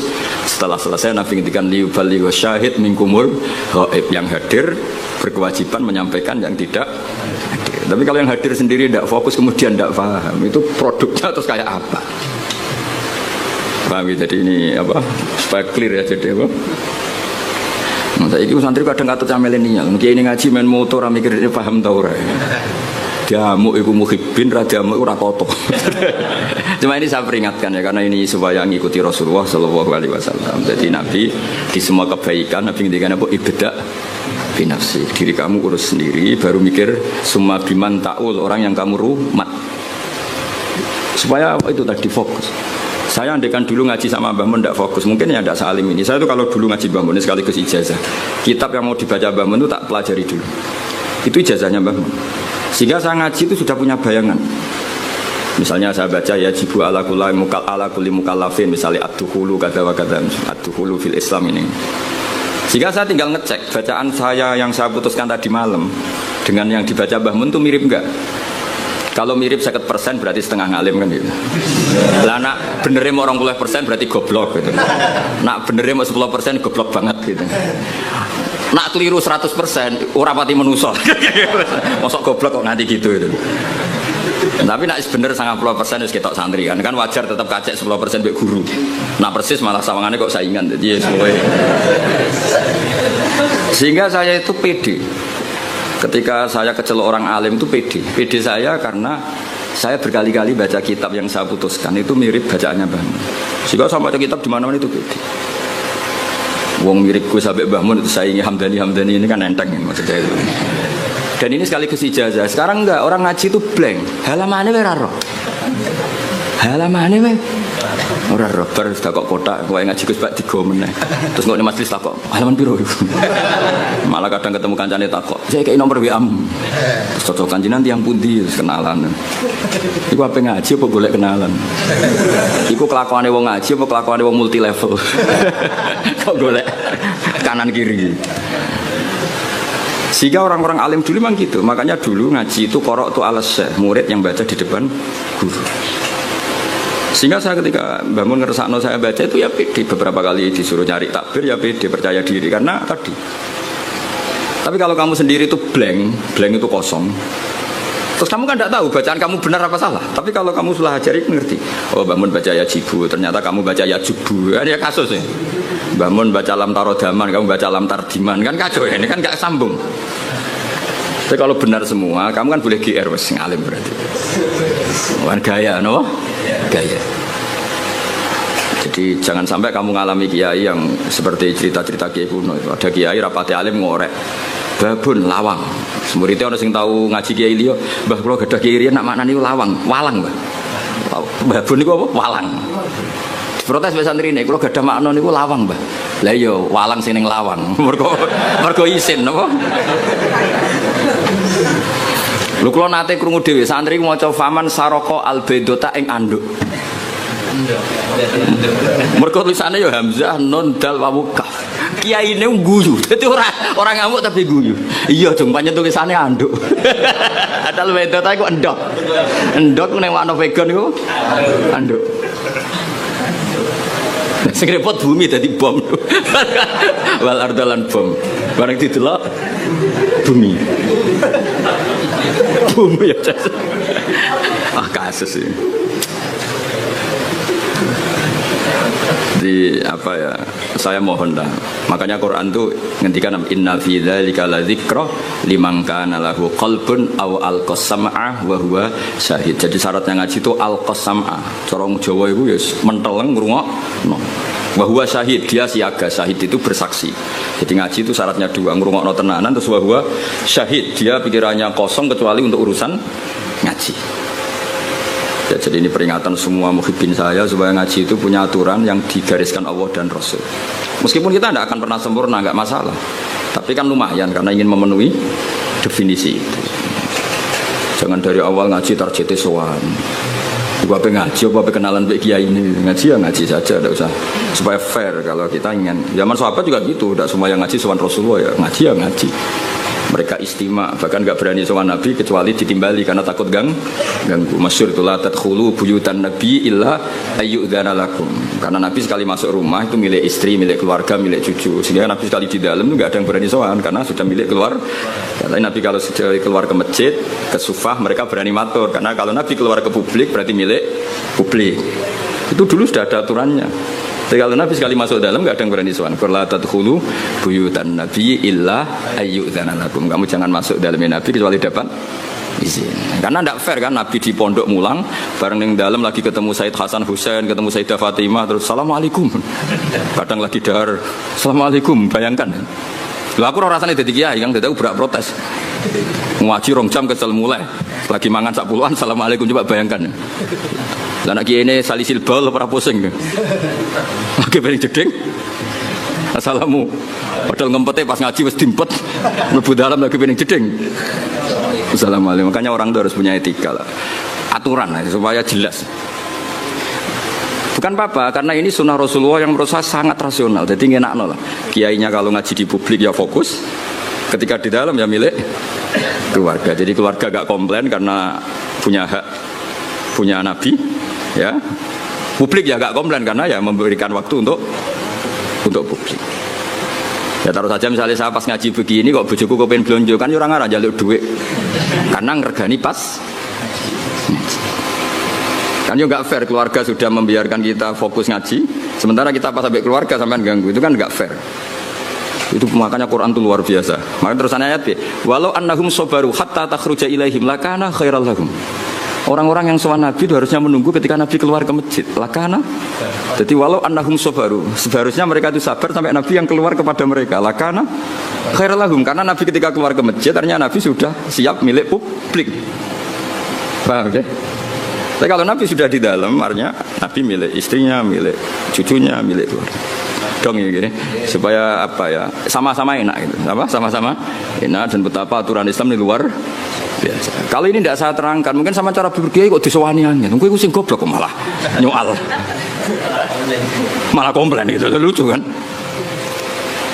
Jadi ini luar biasa menurut saya aturan Islam ini luar biasa. Jadi karena saya ngalami lah. Jadi supaya fair ini bukan saya nuruti nafsu ngomong ini enggak, sama sekali enggak. Nuruti betapa Islam telah mengatur kita sebaik mungkin. Nabi sekali di masjid itu orang tanya apa saja, sampai wong junub ya takok. Nabi, wau kula ngumpuli bojo kula tapi ra iso inzal, kula kedah sepundi. Apa saja ditanyakan Nabi. Mulai wong di ijazah kula utange kathah, ijazah sepundi Nabi. Mulai sing ra payu rabi nggih matur, sing kumpul bojone ra iso inzal ya matur. Ora iso inzal kowe ganteng bojo melek piye carane misalnya ya ora roh ora iso inzal coba takono sebabe apa Gus ora roh. Sing paling mungkin sebabe ya ora pati ayu. Sing paling mungkin lho. Utawa ayu pas bojomu merengut wis mbah lah ora roh pokoke. Lho itu araita ya Rasulullah kada wa kada walam yunzil. Zaman itu Nabi sempat jawab di periode Islam innamal ma minal ma. Jadi wajib apa? Ya seperti itu pernah ada periode innamal ma. Nah, jadi wong wajib adus nain inzal. Kemudian itu menjadi mansuh, ketentuan itu dinasah, dibatalkan. Terus Nabi ngendikan idza jalasa baina syu'abi al-arba faqad wajabal huslu. Akhirnya di periode fikih sudah mujma'alah, hampir mujma'alah lah. Iltiqaul khitanan. Jadi bukan inzal tapi apa? Iltiqaul. Itu ya Nabi ditanya ketika di masjid. Jadi ketika di dalam ya sahabat yang punya etika terutama itu sudah tidak itu. Sudah tidak berani. Makanya disebut innal ladzina yunaduna kami wara'il hujurat aktsaruhum la yaqilun. Jadi orang-orang Bedui nak sowan Nabi ning dalam masjid watok-watok. Assalamualaikum. Ya ku waca dhewe ayat aktsaruhum. Mbak ora pati iso terusno. Terus ada aturan walau annahum sabaru hatta takhruja ilaihim lakana khairal lahum. Jadi Nabi itu punya jam keluar ke masjid. Terus beliau biasanya duduk-duduk di teras masjid di sufa. Kemudian beliau tanya, ara'aitum kada wa kada. Terus sahabat ada yang tanya, ya Rasulullah saya punya masalah ini, saya punya iskal fikih ini. Nah, sing sugih-sugih takoke keren, paling keren ya takokane wong sugih. Kulo nu tiyang sugih Nabi, dhuwit kula kathah, sing perlu tak kei izin. Nah, iku nek ana sahabat, ana wong kudus ngono ya keren. Lha disebut yasaluna kamadza yunfikun. Nah wong saiki gak takok kiai carane sugih, ngono kon barokah. Wong kiai dhewe ra sugih takoki carane sugih, malah ngenes to kiai ini. Lu kiai ini dhewe ra sugih mbok takoki carane. Malah ngenes to kiai ini. Tapi dhisik sahabat ku nak duwe akeh takok. Yasaluna kamadza yunfikun.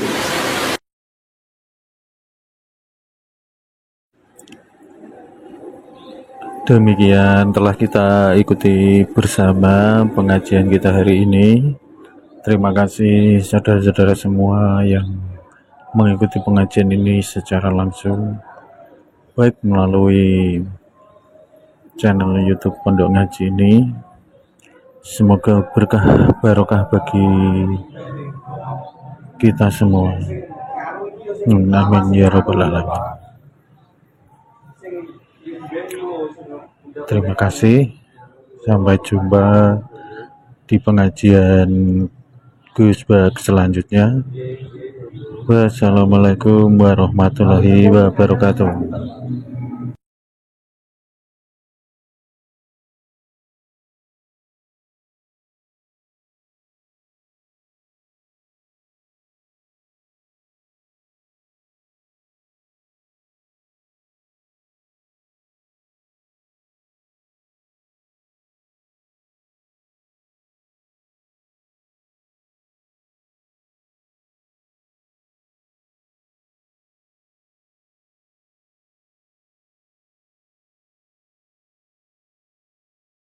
Saya punya teman hafal Quran, tiap deres itu pertama gak apa-apa, bareng suwe-suwe. Apa nak deres terus warak.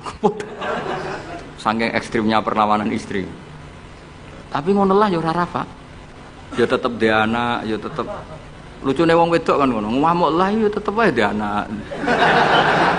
Jadi dunia ini penuh keajaiban.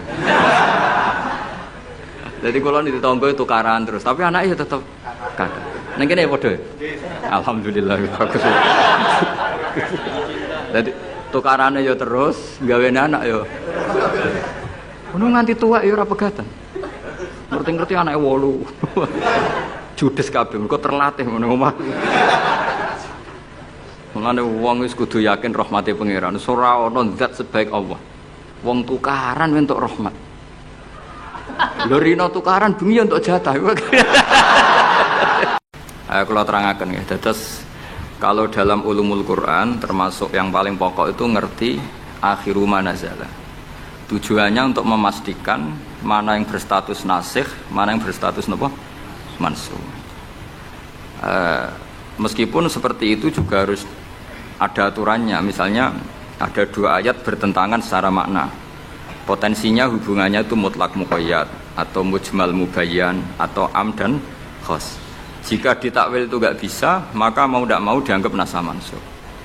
Nah untuk memastikan nasa mansukh itu harus mengetahui tanggal dulu mana. Nah, sehingga kalau diketahui ayat yang paling akhir, berarti ayat itu setidaknya berstatus tidak akan apa? Mansukh. Ketentuannya tidak akan apa? Mansukh, tidak akan dinasah. Sehingga ulama itu punya kepedulian menanggali itu. Ini turun di Jirona, ini turun di Makkah, ini turun di Madinah. Nah, wattaqu yauman turja'una fil awwa itu banyak ulama yang mengatakan setelah itu Nabi itu hanya 86 hari. Apalagi secara makna sudah napa wattaqu yauman turja'una fil awwa. Dadi wattaqu lan wedya sira kabeh yauman ing siji dina sing turja'una kang bakal den balekno sira kabeh fihi ing dalem yaum. Itu sudah jelas mengarah ke wafatu Rasulullah sallallahu alaihi wasallam. Tapi ada saja ulama yang cara berpikir tidak seperti itu. Jadi niku mikirin niku Allah ngutus Nabi itu tentu tugas. Nah, di mana-mana tugas itu bisa berakhir kalau sudah kelar, sudah selesai. Sehingga banyak ulama dengan cara pandang seperti itu ya kira-kira al-yauma akmaltu lakum wa asmamtu alaikum ni'mati wa raditu lakumul Islam madina. Karena cara pandang gimana? Nabi jadi rasul itu kan tugas. Di mana-mana tugas itu kalau sudah sempurna ya napa berakhir. Sehingga ayat itu dianggap isyarat napa akan wafatnya Rasulullah sallallahu alaihi wasallam. Mulane keyakinan kula, nganti kula ketemu pangeran niku keyakinan kula, enggak ada ilmu sebarokah ilmu fikih. Saya ulang lagi, enggak ada ilmu sebarokah ilmu fikih. Meskipun tasawuf ya barokah, tapi tetap jauh di atas fikih. Karena ayat al-yauma akmaltu lakum dinakum itu hampir semua ulama itu memastikan itu yang dimaksud adalah tema-tema fikih. Ya, tema-tema apa? Fikih. Ayat sebelumnya kan hurrimat alaikumul maitatu waddamu walahmul hinzi terus wal munkhaniqatu wal mulqatu terus wan natihatu wa ma aklasabu ila ma zakaitum wa ma dubiha 'alan nusubi wa antastaqsimu bil aslam. Terus dalikum fisq. Terus al yauma ya isal ladzina kafaru min dinikum fala takhshawhum wakhshawun. Terus al yauma akmaltu lakum dinakum. Niku ketok banget. Jadi ketika Allah bilang agama ini sudah disempurnakan, ketika Allah ngendikan agama ini sudah sempurna, sebetulnya yang dikatakan Allah itu tema-tema fikih. Jadi orang sekarang tuh ngawur sekali kalau mengatakan tasawuf itu di atas fikih, itu keliru sekali. Kita bisa mengikhlaskan ngamal itu setelah lolos uji fikih. Jadi misalnya, saya sholat tak ikhlaskan untuk Allah, status sholat itu harus benar dulu. Ada fatihahnya, ada rukuknya, ada sujud. Yang status sholatnya aja nggak bener kok mesti diikhlaskan, diikhlas nombahin, nggak ada. Itu kan seperti sodako, sodako itu pakai harta, hartanya halal, baru disodakohkan, baru diikhlaskan. Kalau hartanya saja sudah ada halal, atau nggak ada sama sekali, sementing ikhlas ya. Itu ikhlas nombamu, sementing mulang ikhlas, mulangi rapayu ikhlas. Jadi kiai sementing ikhlas, kiai berapa yuk? Mau diikhlaskan apanya coba? Jadi perangkat fikih itu jelas ya. Nah kelirunya kita, kenapa kok nggak sampai konangan kalau ayat itu fikih? Ya mereka hafal Quran, ngerti-ngerti dalil al yauma akmaltu lakum. Wiku cara ketemu wong nahwu itu dalil kriminal. Wong al yauma iku dzaraf itu ta'alluq. Ya ora ono wong takok. Wong pancen padha ra isane. Mestine ana wong dalil al yauma takok mbah niku dzaraf, Mbah. Ujuk-ujuk dorof ning ngarep ngono cara nahwu coba. Bisa dorof di depan. Tidak bisa, dorof itu butuh ta'alluq. Ta'alluq itu mesti mendahului dorof. Ujuk-ujuk dalil kok al yauma ing dalem iki dina. Ing dalem dari apa? Tapi baru kayak bodho bareng-bareng ya aman wae. Mane bodho kan seneng mbek wong bodho. Ngetre itu mau seneng. Ya misalnya sampean goblok ya ana dalile subhanaka ma khalaqta hadza batila. Sesuatu yang ada pasti semuanya ada gunanya. Karena Allah ngendikan ma khalaqta hadza semua pasti ada hikmahnya. Lan kalau bingung bodoh ya rawani ngenyek, piye ana hikmah. Nah, pertanyaannya itu begini, andaikan orang itu dalil dari awal, hurrimat alaikumul maitatu, diharamkan kepada kalian bangkai. Terus wal mauqudatu wal mutarad diatu wan natihatu wa ma akalas sabu illa ma zakaitum wa ma zubiha 'alan nusubi wa antastaqsimu bil aslam. Itu tentang fikih semua. Setelah fikih selesai, Allah ngendikan gini, al yauma ya'isal ladzina kafaru min dinikum fala takhshawhum wakhshaw. Itu ayat favorit saya. Allah ngendikan al yauma ing dalem iki dina ya isa wis dadi putus asa. Ya isa itu fi'il madhi. Ya memang yaknya itu yak balungan kalimah. Ya isa yai asu. Al yauma ing dalem iki dina ya isa putus asa. Sapa alladzina kafaru wong kafir. Min dinikum saking ngotak-ngatik agama sira kabeh. Hari ini orang kafir sudah putus asa mau membuli Islam. Karena argumentasi Islam itu sudah terang benderang. Ketika agama lain masih berdebat tentang teologi ketuhanan, Islam wis bakas hukum sing sampai ke halal haram. Jadi ibarat orang bangun rumah, orang lain baru bikin pondasi, Islam itu rumahnya sudah jadi. Wis bakas bonsai kemana? Wis bakas aksesoris. Halal haram makruh khilaful. Allah, agama lain masih bakas pangeran itu sapa? Telu apa siji? Nak telu iku sing anake sapa, sing bapake sapa, cek diskusi. Islam wis bakas, Kiai RT, Kiai RW pokoknya sudah detail. Kiai alternatif, Kiai tenan, Kiai debutan, sudah lengkap itu sudah. Ketika mangane sing sitok cek bakas pokok Islam wis bakas detail. Makanya Allah begitu bangga ngendikan kitabun uhkimat. Ayatuhu tsumma fussilat. Fussilat itu ditafsir. Ibarat rumah itu sudah detail, pintu sebaiknya di mana, tempat kembang di mana, tempat WC sebaiknya di mana. Itu sudah detail. Lho wong iku nganti ngomong detail itu bukti makmur. Kowe lagi sugih anyaran, duwe mobil wis seneng asal mobil. Gak mikir aksesoris, wis gak mikir. Bensin tas solar wis ra mikir, wong di mobil wis alhamdulillah. Pokoknya takokane rime blong ta ora ngono tok. Tapi kalau sudah mapan itu sudah rewel, sudah detail. Bakasan esmetik sama manual itu baik mana. Sudah detail. Nah, Islam datang itu sudah detail sampai ngendikan halal. Maka ketika agama ini disempurnakan itu maknanya adalah ahkamul halal wal haram. Makanya Allah ngendikan al-yauma akmaltu lakum dinakum. Itu mesti masailul halal wal haram. Sama tak ceritanya, agama lain itu tidak punya konsep tolak gitu. Ya kalau kawin ya harus selamanya. Islam itu detail. Saking detailnya kadang ya rontok saenake. Tapi bang, baru kayak bodoh itu, alhamdulillah. Dan kalau nu syukur, mau sampai nes bodoh lah serapopo. Wong sapi pinter-pinter wong cara pangeran ya tetap bodoh. Jadi aku muni bodoh kalimatu madkhin, ora kalimatu dzambin, wis pancen wis. Lan kula niku ngelem kiai yo biasa, ngritik yo biasa, wong paling hukumku ora penting, sing penting hukumnya Allah Subhanahu wa taala. Sampeyan tak bedhe. Kawin cara Islam itu saking detail. Nak mbok rungokno yo ana ngawur. Tapi ngawur sing ilmiah. Misal aku ngawekno hamdan ya, uzawi juga alama amaraka wa bihi min imsakin bi ma'ruf au tasrihim bisa. Jajal mbok rungokno umpama wong ora bodho, iku ora mangkel kalimat iki. Jong kowe tak kawekno ya. Ya nak tepak ya terus, nak ora tepak ya pegatan. Lho iya kan artinya kan uzawi juga alama amaraka wa bihi. Kamu tak kawinkan sesuai perintahnya Allah, yaitu pilihannya hanya dua, min imsakin bi ma'ruf, nak maslahat ya terus, au tasrihim. Nak ora tepak ya pegatan. Tapi nak terus ya sing apik, nak pegatan sing apik. Pegatan apik ya orang bawa dunia, orang ngetakno dunia wis pegatan. Aja kok rabis ngetakno dunyane mertua lagi pegatan elek. Itu coba andekan itu orang paham semua. Mesti kan wong urung-urung kok sebakas. Tapi baru kaya ra paham. Amin. Berarti betapa barokahnya kebodohan ini. Kok kowe nyesal ku lha opo barokah ngono itu. Coba umumnya kiai kalau ngakatkan gimana tuh? Seperti tadi kan? Coba saya artikan uzawiju ngawekno ingsun ka ing sira. Alama sesuai ngatasi perkara. Amaro kang perintah ka ing sira sapa Allah. Oke tak kawekno jange sesuai aturan sing ditanamkan Allah, sing diajarkan Allah.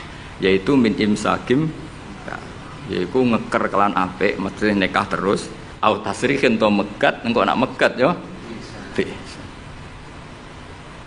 Ya tasrif biasa kira-kira nek dadi manten sugih ya pegatan tapi aja ngetekno donyane sik. Nah. Karena Quran itu ilmiah.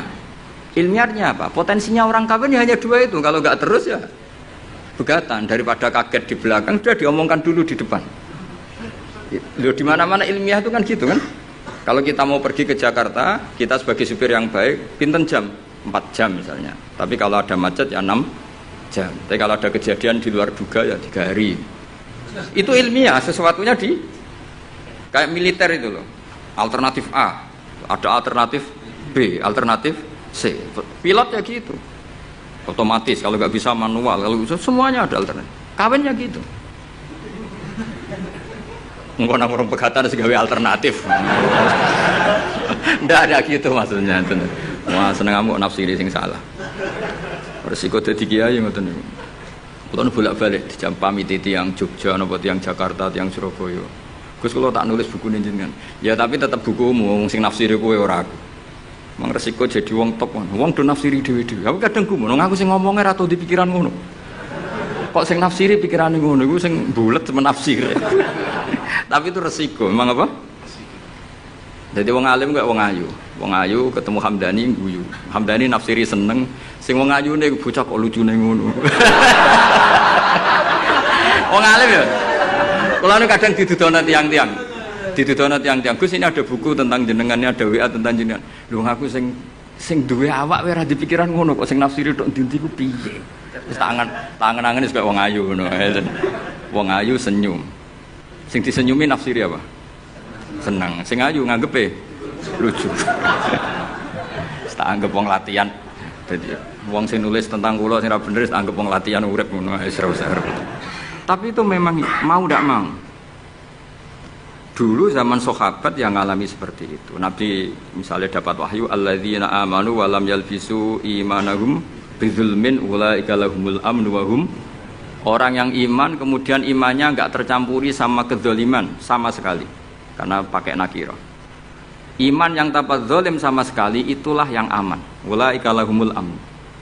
Sahabat punya tafsir sendiri. Karena pikiran mainstream di sahabat, zalim itu watu syai' fi ghairi mahalli. Meletakkan sesuatu yang tidak pada maka mereka bilang ayyuna lam yazlim nafsah. Wah kalau iman syaratnya gitu ya berat ya Rasulullah, siapa sih yang enggak pernah zalim? Terus Nabi ngendikan laisa huwa kama ta'nun, sebagian riwayat laisa huwa kama taqulun. Oh itu tidak yang seperti kamu bayangkan. Alam tasma qaulallahi ta'ala, yaitu dawuh Luqman Hakim, la tusyrik billah inna syirka la zulmun azim. Enggak, maksudnya bukan dolim batu syek fi ghairi mahal ya, tapi apa? Syirik. Jadi berarti maknanya gimana? Orang yang iman dan kemudian dalam iman itu tidak melakukan syirik sama sekali. Itu artinya kan sahabat punya tafsir yang beda dengan yang membawa Quran. Untung zaman itu ada Nabi diklarifikasi. Nah saya ini masalahnya penulis-penulis tentang kiai atau klarifikasi. Luwih pinter timbang kiai ini. Bingung gak? Itu dulu zaman orang soleh semua. Zaman orang soleh semua. Mencintai perempuan itu baik. Karena maknanya cinta itu ora demenan. Saya ulang lagi, maknanya cinta itu tidak demenan. Yaitu perempuan dilihat sebagai sarana reproduksi atau sarana pendidikan. Karena kita tahu pertama kali anak-anak dapat ilmu dari siapa? Ibu. Ibu itu seorang perempuan. Jika bilang perempuan itu orang kok bayangno wong wedok sing semlohe sing menarik kok gak. Ya perempuan saja. Bisa ibu, bisa guru madrasah, bisa apa saja. Tapi ra wong ra saleh muni kiai itu harus mencintai perempuan. Itu dianggap ajaran sesat. Karena mesti konotasinya urusan apa? Syahwat. Paham tuh sing kula maksudnya? Seneng dunya nggih ngoten. Zaman sahabat, itu banyak sahabat sing seneng dunya. Tapi wong soleh, senenge dunya dienggo perangkat kebaikan. Wong syarat jihad wajah itu bi amwalikum wa anfusikum. Sehingga wong darani seneng dunya iku ya ora ep. Wong perangkat kebaikan. Begitu juga seneng perempuan. Dulu itu enggak ep karena bayangnya perempuan itu kalau cantik ya dinikahin, kalau tidak cantik ya ibu atau guru, semuanya ini perangkat kebaikan. Tapi sekarang bilang perempuan itu konotasinya apa coba? Urusan syahwat.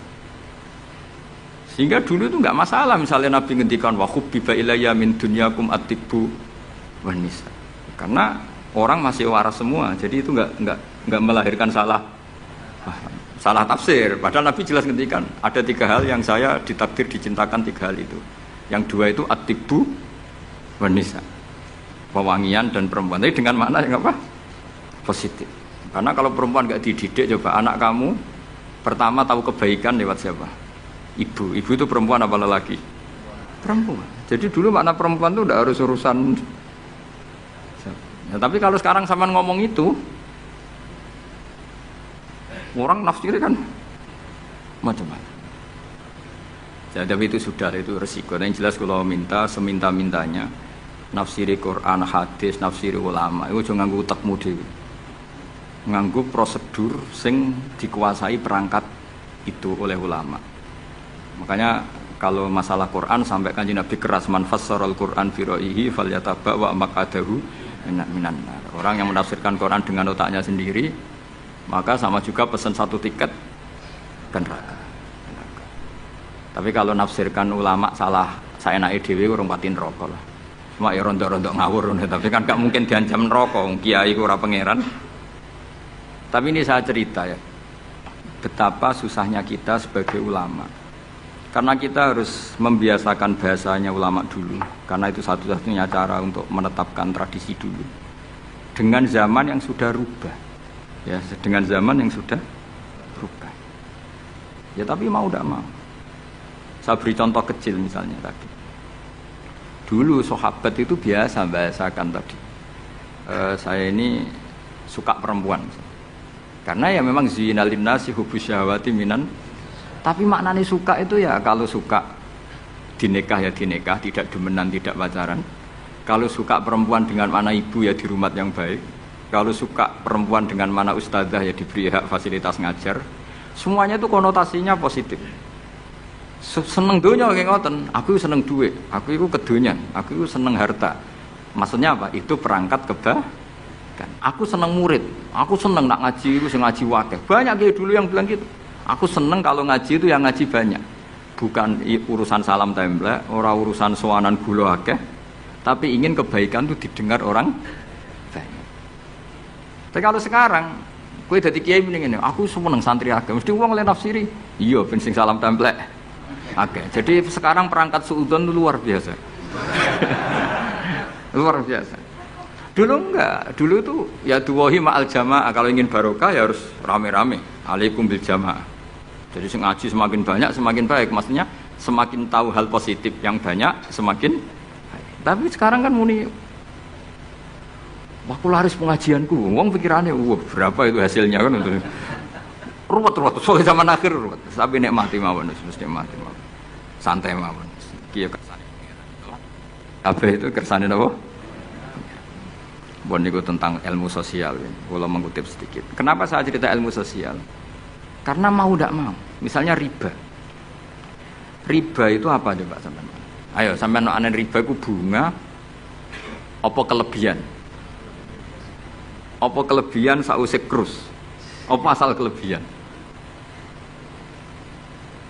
Kita ini ape ilmiah itu darani nabrak hukum, ape ra ilmiah gobloknya ra ketulungan.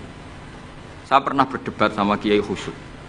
Kiai Khusyuk itu banyak masalah kalau di bab ilmu. Dia soleh tapi di ilmu masalah. Orang khusyuk itu biasanya kan di solehnya baik, di ilmu masalah. Misalnya Hamdan diutang aku tahun 70, 100 rupiah. Saman itu dapat kambing. Terus sekarang saya nyaur 100 rupiah untuk kerupuk. Nah sekarang ketika kambing harganya 2 juta, nyaur 2 juta itu riba apa enggak? Iya, kemudian kamu darani dia. Coba. Kalau kamu hati-hati, pokoknya anggar sak dhuwure nominal ya riba. Wong dhisik 100 rupiah, saiki ya 100. Tapi kan jadi goblok. Artinya kalau disaur 100 rupiah mesti gak riba. Wong karuan 100 tetap 100 kan gak riba. Tapi mesti goblok. Dan perlu kamu catat, yang haram dalam Islam itu tidak riba tok. Goblok itu ya haram. Yang haram dalam Islam itu riba tok. Goblok itu juga wong dina'udzubillah. Ciri utama barang haram itu dina'udzubillah. Na'udzubillah minasyirki wal jahli, termasuk jahil itu. Coba sesuatu yang harus dihilangkan di dunia termasuk apa? Bodoh. Riba harus dilawan, bodoh juga harus. Kebetulan kita akrab, nggak perlu dilawan, bahaya. Kan melawan diri sendiri. Ya saya ingin, kalau bolak-balik nyelesaikan konflik nonton. Wonten kakak beradik, zaman tahun 80, ponakane sunat diutangi Pak Dene. Dulu misalnya diutang no pedet. Barang pedetnya didol, zaman itu untuk duit 3.000. Ini yang cerita orangnya. 3.000 rupiah. Tapi dulu sudah menjual pedet. Tahun 2005 baru kayak tukaran tadi, baru tukaran. Ditagih kan, nah zaman rukun kan nggak ditagih, nah tukaran kan di. Terus kita yang jadi kiai bingung. Jare sing ngutangi kon 7 juta, mergo pedet 7 juta. Jare sing utang, ngurian mau 3.000, Gus. 3.000 untuk pentol, siomen. Oh, bantah-bantahan teng ngarep kula. Sing utang seneng 3.000, sing utangi seneng 7 juta. Lah saiki bareng, ya nek ngono saur pedet ta mending ngono. Pedet apa, Gus? Sisi tok milih pedet limusin. Sing sitok milih yo pedet biasa, wong dhisik pedet biasa. Lah yo pedetku biasa iku cara nek mbok utang wis ndek anak putu.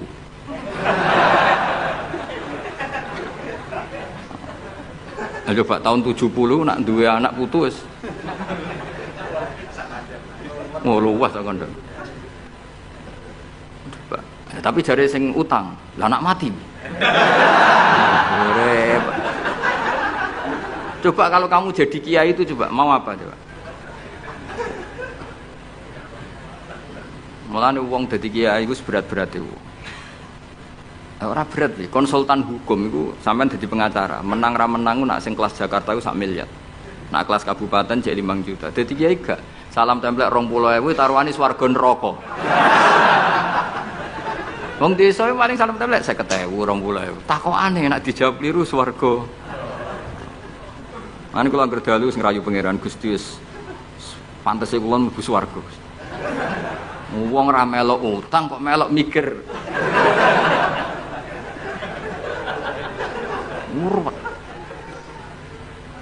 Nggih wonten tiyang setengah demenan, setengah nikah niki lapure mbek kiai. Wonten rondo ku ayu. Wis rondo ayu ning ndi menarik sunatullah. Dirabi tiyang. Dirabi tiyang di masna lah, sirri. Suatu saat rondo iki wis ora seneng mbek sing lanang. Jare rondo iki muni wis dipegat. Sing lanang digoleki wis ra ono. Ketoke ya rong megat. Nah cara hukum itu kan terus kene dadi kiai melok bingung. Bingunge iku nak merondone ayu kita tambah bingung meneh, kita rabi ta ora malah bingung meneh nah. Ora mboten bingung hukume, nek iku ora kowe selera-seleramu. Enggak, kula mboten kepikiran. Bingungnya gini, kita ini kan menghadapi dua hukumnya Allah Ta'ala. Nak delok tolak dan ndak tolak, berarti cara al-aslu adamuhu. Berarti kalau mungkin tolak, mungkin ndak, pilihannya tidak tolak karena al-aslu adamut tolak. Tapi kalau melihat al-musaddaq fil uqud itu biqauli arbabiha atau qaulu arbabiha. Padahal ini perempuan ini mengklaim sudah ditolak. Pertanyaannya, wilayah tolak itu tidak milik perempuan. Kita harus mengkonfirmasi sama lelakinya karena yang punya wilayah tolak itu lakinya ora iso dihubungi. Pernah bisa tak hubungi tak tanya, "Kang, bojomu wis pegat ta urung?" "Urung lek Gus, lumayan nggo cadangan." Pusing meneh kan. Dilaporane KUA ora resmi. Coba kira bingung dadi kiai. Ngukumi salah neraka. Ngukumi bener ora melok ngeloni wis jajal gak pusing. Kan ora ono untungi. Salam templek mau 20.000 iki. Lho kira ora rasane dadi kiai. Akhire kula nak ketemu sing lanang tak wamuk. Kowe nak kepengin ra mlebu neraka, nak megat-megat nak ora-ora. Mergo Quran niku paling anti iku fatadzaruha kal mu'allaqah, ngembahno wong wedok iku koyo gantungan, kawin ora. Kowe iku mungkin kira mlebu neraka lewat gak megat, tapi iso mlebu neraka mergo mangkelno aku tak omong ngono. Aku dongaku ora pati mandi lah, tapi nak ndongak mlebu neraka, kowe mlebu neraka ketoke mandi om. Mangkel wong. Ya mun Gus tak pegate ben jelas aja ben jelas. Karena ngel-ngel orang coba. Makanya Allah itu anti betul kalau ada orang lelaki menggantung perempuan. Di antara pantangan yang diajarkan apa? Fala tamilu kullal maili fatadzaruha kal mu'allaqah. Karena dekne mau butuh cadangan ngono tok.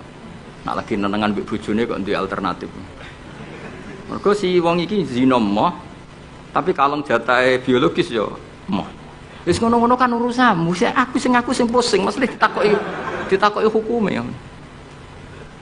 Lah bolak-balik enak kiai sing terkenal gak ngalim ra ono wong takok. Mau wong rono dukun mandi ra mandi ngekeki ning ngarep. Penak ndi dadi kiai hukum mbek kiai dukun. Kiai dukun kan mandi ra mandi mukadimah segula 2 kilo. Nak mandi ditambahi, nak ra mandi gak ditarik. Aman kan? Nak kiai hukum ora. Ngomong halal haram wis repot. Nak salah neraka. Bener 20.000. Terus banget. Mane kula sering rayu pangeran Gusti, kula niku pantese mlebu swarga menawa. Salah kula kathah las, pokoke pantese mlebu swarga. Jadi, mboten urusan GR mboten jenengan pantese ulama mlebu swarga. Yo repot. Pemene urusan kawin, riba. Karena kita ngadepi hukum sing rubahnya itu Masya Allah. Ya kayak tadi misalnya kowe anut uang itu tidak turun. Darani goblok wong gladak kula yang sekarang dinyang wong 200 juta sekarang itu dulu buyut saya kata ibu tukune mau 700 rupiah karena uang dulu kan ono sen, di bawah sen ada lagi, di bawahnya lagi ada lagi, jadi 700 rupiah itu. Nah saiki misalnya gladakku tak dol 700 rupiah ibu gue tuku gentenge tok ya ora cukup. Makanya kita ini jadi bingung kan kalau ngukumi utang piutang di masa lalu itu dikrus pakai apa? Ada ulama yang mengatakan digerus pakai emas. 700 rupiah zaman itu kalau digramkan dapat berapa gram? Ya memang itu paling gampang. Sampai sekarang ya kita pun seperti itu. Misalnya, makanya untungnya pangeran itu luar biasa ya. Perangkat itu tetap ditetapkan sama Allah. Misalnya gini, ada orang konflik utang piutang di depan saya. Tak takoki pedet zaman itu regine pinten, Mbah? Zaman itu 700 Gus atau 3.000. Ya sudah kita tanya di apa itu? Di apa sajalah tanya yang ahli-ahli emas itu tahu. Zaman itu 700 rupiah atau 3.000 dapat emas sekian gram. Mau ndak? Jadi Allah itu menyediakan perangkatnya. Dalah kula nu kathah kanca akrab sing bakul emas. Jadi kula nu akhirnya takut, jek iku golek referensi emas tahun 70 itu 3.000 untuk pirang gram. Ternyata ya wis entuk akeh. Karena polanya sama, napa? Emas itu kan sama terus sampai ila yaumil kiamat. Makanya bank di dunia pun, World Bank maupun BI sampai sekarang acuannya tetap harga emas. Iku Allah Subhanahu wa taala. Allah iku zat sing maha pinter. Jadi nilai dolar, nilai rupiah gak stabil, tapi nak harga emas tetap stabil. Artinya gini, kalau kita utang 1 juta zaman itu kok untuk emas 2 gram, 10 tahun kemudian ya sudah, pokoknya emas 2 gram. Meskipun sekarang harganya 4 juta. Paham ya? Jadi tetap Allah itu damel perangkat. Akhirnya kula ya dadi ulama ya rapati bingung. Yus pokoke kruse emas ku piro? Iki nak kowe anut aku. Mungkin sing mbok takoki aku. Nah nek anut aku ya aja takok aku. 20.000 ngajak neraka ngono.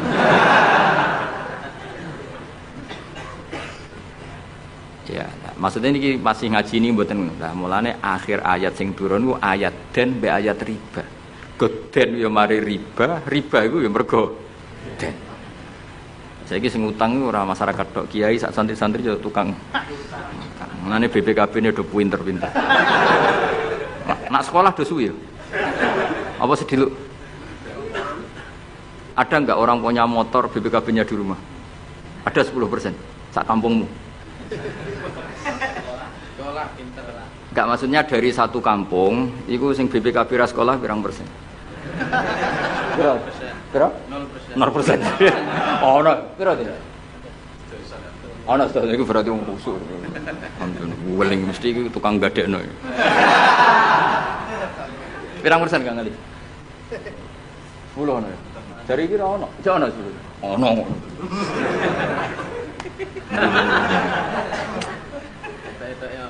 Piro pirang persen ya? Sedoso tok. Kalau sertifikat tanah akeh ndi? Maksudnya lebih akeh sekolah ya apa akeh ning omahe? Oh, berarti nak motor, mobil akeh sing sekolah. Nak rumah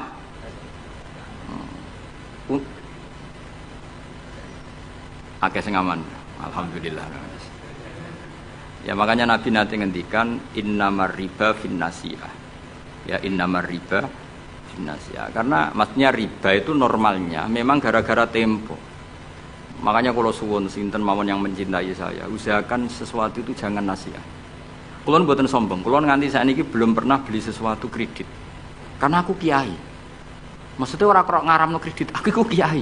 Keruwetan kan? Kiai kok ditanggal. Lucu kan? Orang wedi akhirat tapi wedi tanggal. Misalnya mobilku kok kredit itu kan wedi tanggal. Lucu kan? Nak kowe kan pantas ora pati kiai. Kan lucu kan? Wes lucu, boy lucu. Tapi ya ora haram. Haramno sampean ra ndek mobil.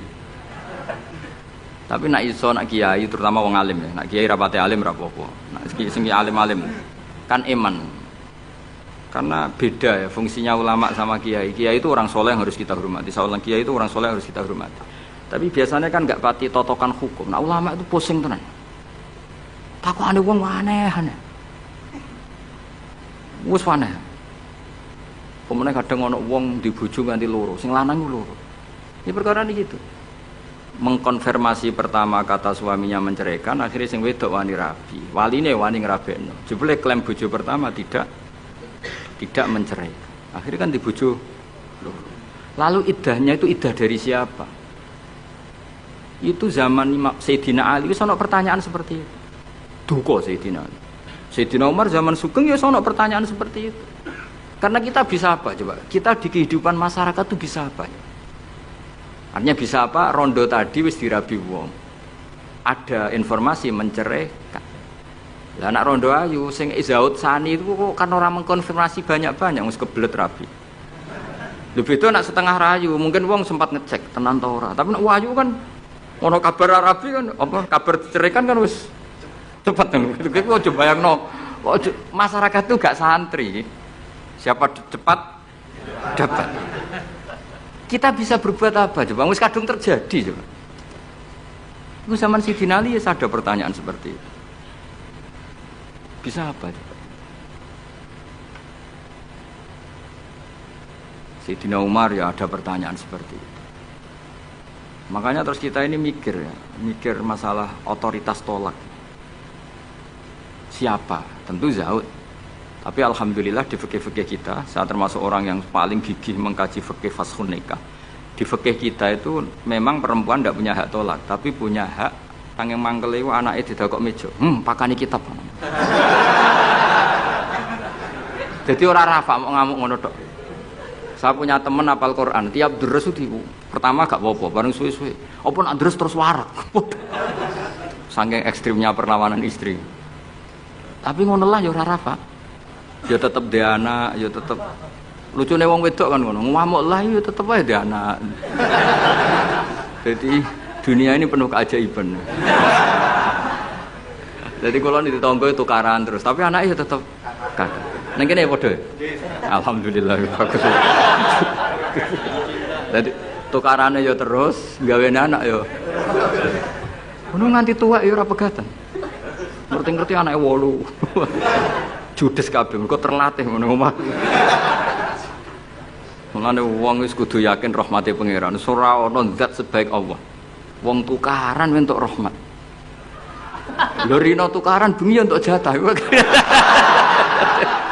Solares urip wis pokoke syukur napa? Syukur. Serau sama macam-macam. Pokoke urip iku syukur. Seneng ning donya wis rahmati Allah wis wa rahmati wasiat. Sarai iso rahmati Allah dibatasi keluarga harmonis sing iso nyukupi bojone sing ora iso wa rahmati wasiat. Sing ora iso nyukupi ya untuk jatah, sing nyukupi untuk jatah wong pangeran ora kena diatur. Mulan kula nu termasuk kiai yang enggak setuju ana kawin dinasihati ngene ora perlu. Angger pangerane cek Allah lan selalu pangeran ya Allah ya mesti Allah, tetep rahmate luwih jembar timbang kesalahan kita. Wis mesti. Ya nyatane yo, coba kalau kita memenuhi standar fikih. Iku wis pegatan kabeh. Bojo ra iso nafakahi oleh di fashun nikah. Engko bojomu kok cacat sing ngilangi syahwatmu ya iso oleh di wis ruwet-ruwet. Kula cek eling dawuhe Mbah Mun. Ngaji fikih. Nak sugih wajib nafakahi 3 mut mbok kira. Nak sedengan 2 mut. Nak melarat sak mut wae ana urutane. Nak ra iso nafakahi sakmene boleh fashun nikah. Mbah Mun ngaji fikih. Santrinya saya. Itu terakhir Mbah Mun ngendikan ini. Iku apa-apa kawin apa-apa dagangan. Mergo kemudian di fikih itu ada hukum begini, hukum sing rada aneh, yen fikih itu aneh. Jika dalam 1 hari 2 hari bojo iku utang untuk kehidupannya sendiri, maka minangka utange zaud. Utange suami kan gitu. 1 bulan bojomu utang tangga ning toko untuk nafkah dirinya dan anaknya. Minangka utange zaud ta zauja. Zaud. Tapi dhewe Mbah, untunge wong Indonesia ora ono di pikiran ngono. Jadi misalnya sing wedok diutang kok dekne di rezeki ya disaur dhewe. Kemudian nek sing lanang wis ketok ustaz, malah sewenenge pol, di guru mubal, di bojomu balek wis sewenang. Kemudian nek bojone khotib wis sewenang wis kan apa kowe. Kemudian hafid wis sewenang. Hafid, khotib, mubalek, ustaz itu perangkat-perangkat untuk terbebas dari apa kewajiban nafkahi. Yo kan ngali. Lha iki takoki ustaz jeneng arep ya. Jadi barokah status ustaz itu mertua ya sewenang. Gak kodak nafkahilah yo sewenang. Pemene iso nyuwuk sithik-sithik oh sewenang wis. Alhamdulillah ya ngimami tahlil sewenang. Sewenang. Mesti ku anggap ae wa rahmati wasiat. Rahmati Allah iku nyukupi kabeh apa wae. Cek sing sapa wae. Jadi cara Mbah Mun fikih ora setuju. Jadi apa mau, mah apa dagang.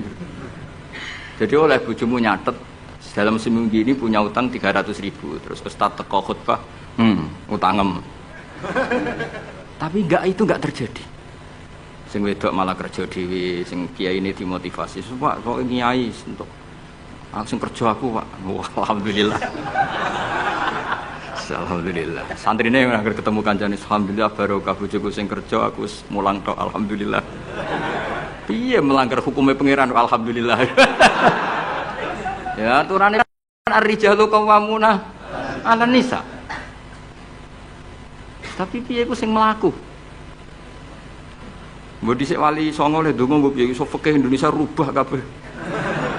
Sangka tajibu ala zauji nafaqatu zaujati. Fikih Indonesia gak wali zaujati nafaqatu zaujiha. Jadi fikih rubah. Berhak bagi zaujah menafakoi zaujiha. Jane kan fikih kan tajibu ala rajuli atau ala zauji nafaqatu zaujatihi. Tapi in Indonesia gak.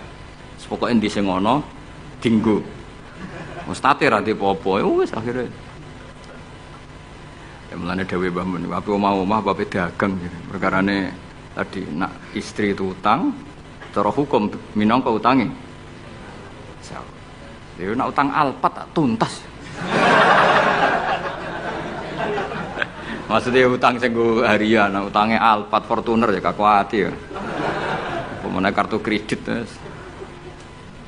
Cerita ya, jadi Allah ini pun menyindir kula jenengan. Jadi ayat sing paling panjang ning Quran itu ayat den. Mergo anggere wong diutang mesti ruwet urusan. Kowe tau ngapal Quran pusing sepusing ayat den. Sak lemper ya, sak halaman ya, sak ra ya bener gitu. Ya ayyuhalladzina amanu idza tadayantum bidainin ila ajalin musamman faktubu wal yaktub bainakum katibun bil adl terus wala ya'fakatibun ay yaktuba kama allamahu wa fal yaktub wal yumlil ladzi alil haqqu wal yattaqillaha rabbahu wala yabkhas minhu syai'an terus fa in kana ladzi alil haqqu safihan aw dhaifan aw la yastati yumillahu wa fal yumlil wa yumlil. Iku pangeran oleh nyindir cek apike. Nak wong sing ngutangi iku rondok goblok utawa pinter. Jadi mulai dhisik iku kadang wong goblok ku sugih. Mulane bingung nang donya. Yang kadang profesor doktor iku kerja ning pabrik. Sing duwe pabrik ora tau sekolah. Kadang ustad iso maca muin, mulang ning yayasan. Lho pendiri yayasane ora iso ngaji. Akeh ta ora? Mergo mau ngerti Gus, iku fenomena apa? Ya fenomena warahmati wasiat. Akhire wong bodoh iso mimpin wong pinter. Yang sama comuin mulang ning yayasan. Mu anak buah. Ketuane ora tau ngaji. Mimpin ning wis ngarep direktur. Sing iso maca muin, "Ustaz, ayo maju ke depan." Aduh, patekno wong tenan. Aduh. Amit-amit tenan.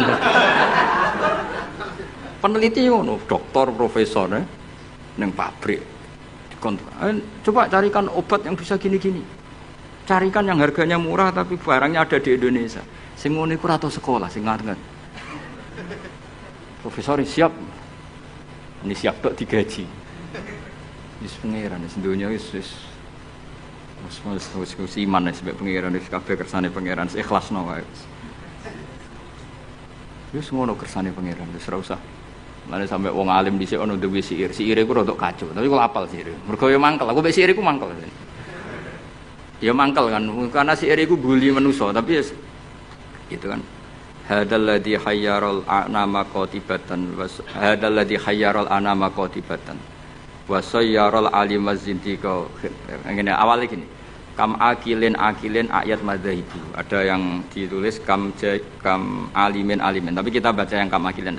Kam akilin ayat madzhabu. Kam jahilin talqahumar suko hadal ladzi khayyaral anama qatibatan wa sayyaral alimaz likhri rozintiko. Mulane aku mbek syair iki ra setuju sing bet separo terakhir rodok kacau. Kam akilin ayat madzhabu, banyak pakar ekonomi tapi akhirnya saking bingunge madzhab ekonominya itu akhirnya ra pinter-pinter. Saya di Kudus itu kerja apa ya? Ndelok retail. Kayaknya prospek bareng dihitung meneh modalnya dari mana ora sida kerja. Mikir no, kalau Kudus kota kretek, wah berarti harus jualan rokok. Bareng dihitung meneh, perizinannya susah, nggak sido meneh. Sementara wong bodoh pe kerja wae. Ngerti-ngerti suge. Mulane kam akilin ayat madzahibu. Banyak orang punya akal cerdas, punya rumus besar tapi ribet. Kayak kiai pinter ora pinter, iku mesti berkah rapati pinter. Kiai terlalu pinter. Wah, kalau orang Kudus, kiai di Kudus harus gini metodenya. Kulturnya orang Kudus begini, jadi saya harus begini. Tren milenial begini, saya harus begini. Ribet. Saking banyaknya teori akhirnya belum melangkah nyai. Ono sing hafal tahlil penting muka mlaku. Bar tahlil iki, bar tahlil untuk berkat sesuk ono mati berkat meneh, bariku ono wong kawin berkat meneh. Sing ngerti-ngerti ya dadi kiai tenan. Sing iki jek ngapal iku eksperimen. Wong bodho ngono ning bab mergawe. Anane kancing adol kancing, anane sarong ya adol. Ngerti-ngerti sing bodho gak. Wong sing pinter kan gak. Saya bisnis apa ya? Bareng didelok sarong prospek, bareng mikir. Tapi kan orang beli sarong itu setahun 2 kali. Akhirnya ra sido. Iku jenenge kam akilin ayat madzaibu kam jahilin talqahu marzuqa. Terus hadzal ladzi khayyaral anama qatibatan. Fenomena ini itu yang membingungkan semuanya. Jajal sampean profesor, doktor, tata negara. Kadang dipimpin presiden sing sekolah ini fakultas kehutanan. Nak pengiran sing ngersakno ki apa sih? Ya semua pengiran. Kowe kudu rido, iku kersane pengiran apa. Jadi nak takut hukum tata negara ya takut. Gimana Pak ini menurut hukum tata negara? Ya jawab untuk kongkon atasane. Dia ada bantah, lu jenengan yang presidennya malah dipecat malah repot. Kayak aku ketua yayasan menangan, Pak golekno takbir sing ngolehno santri ditarik dhuwit. Sing wong alim golek takbir, sing ketua yayasan santai wae. Wis ketemu Pak takbir.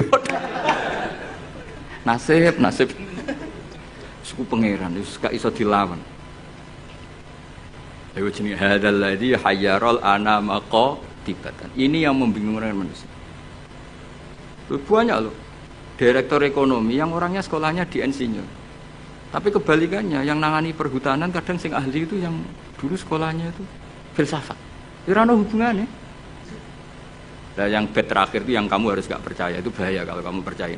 Wasayyarul aliman nikhriro zindiko. Fenomena itu menjadikan banyak orang pinter yang menjadi kafir sintik. Itu yang saya kurang setuju karena masa segitunya itu kan selama ini kita tahu begitu ya mau guyu-guyu tok. Takdir ngono tok misalnya. Ya misalnya ana wong alim iso maca muin dipimpin ketua yayasan sing ra iso ngaji. Kowe dadi kafir sintik apa mau menamuni takdir? Nasib ya berita. Artinya bed yang terakhir itu kita enggak ikut itulah. Masa sampai segitunya apa? Wasayyarul aliman nikhriro zintik. Fenomena itu menjadikan wong sing alim tahqiq dadi kafir apa? Selama ini kan tidak sampai segitu. Enggak sampai lah. Mau geremang-geremang menapa? Nasib. Gelar apa Kang dokter? Kerja apa ning pabrik iku? Pangkatem apa? Biasa anak buah. Lah ketuane apa? Ratu sekolah. Itu kira-kira jadi kafir zintik apa mau muni wiridan nasib? Nasib. Alhamdulillah lah. Wis ra usah nganti. Lho nggih memang seperti itu. Kalau nek kecelok wong alim, kadang ibu guyu ini. Saya itu pernah haji plus. Ya model bodoh. Ora bodoh ngenyek wong. Bodoh. Wah, haji di kursus sampai mutawif sing potongane iku maca takrib ora iso. Yo dituwurangno detail batinku sembrono. Dosa gedhe tenan iki kok. Kene maca kitab sak foto-foto diterangno. Matane wong. Apa dalilnya kalau bisa romyul jimar qabla zawal? Kan dekne iku karena rapati ngalim, dadi standar wae. Angger romyul jimar ya ba'das zawal. Wes ya SOP standar operasional. Lah sing kelompok sing alim wong 3. Akhirnya cocokan mbek kula. Sing waras ngalas mbarno sak uni-unine. Sing jelas malaikat do tersinggung, wong alim sing diomongi ngono panjang. Ruwet ra karuan. Dijak nafar awal mau tenan. Padahal negara inginnya kita nafar awal karena shiftnya kloter itu harus sudah cabut dari Mina. Dia enggak mau. Yes. melok bodho kira. Gusti, hari-hari ini kula ikhlasno dadi wong bodho timbang geger. Timbang apa? Kita ini kan sinau kitab nganti sak boto-boto sampai roh carane balang jumroh iku sapike watu saka Musdalifah. Kita ini sebagai wong alim kan tahu-tahu tanya, apakah semua batu sah apa enggak? Terus sampean asal batu apa syaratnya harus dari Musdalifah? Lalu kalau batu bekas yang dipakai kemudian bekasnya boleh enggak dipakai? Kene pikirane wis tok kono SOP. Standar apa? Kan ribet. Ngadepi wong bodho ribet. Kono posisi ketua rugu. Lah aku ya mau mikir, padahal ngetokno ngalim malah dikongkon mimpin malah repot. Wis bayar kon mimpin, wis momok. Nah, akhirnya bodoh. Tapi wong jenenge wong alim ya tersiksa. Tersiksa lho Kang, dadi wong alim terus dijak bodoh tersiksa. Ya beritane mah takdir. Takdir.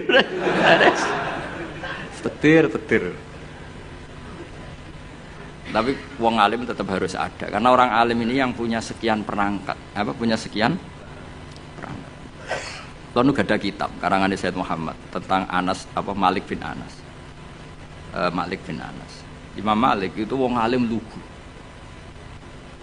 Niku ana wong kepengin ngetokno Imam Malik ku kalah di depan umum. Akhirnya disewakno jenenge Muhammad bin Hasan As-Syaibani utawa Abi Yusuf. Itu ahli usul fikih wong Abu Hanifah. Didikane Abu Hanifah. Sama tak ceritani cerita-cerita wong alim.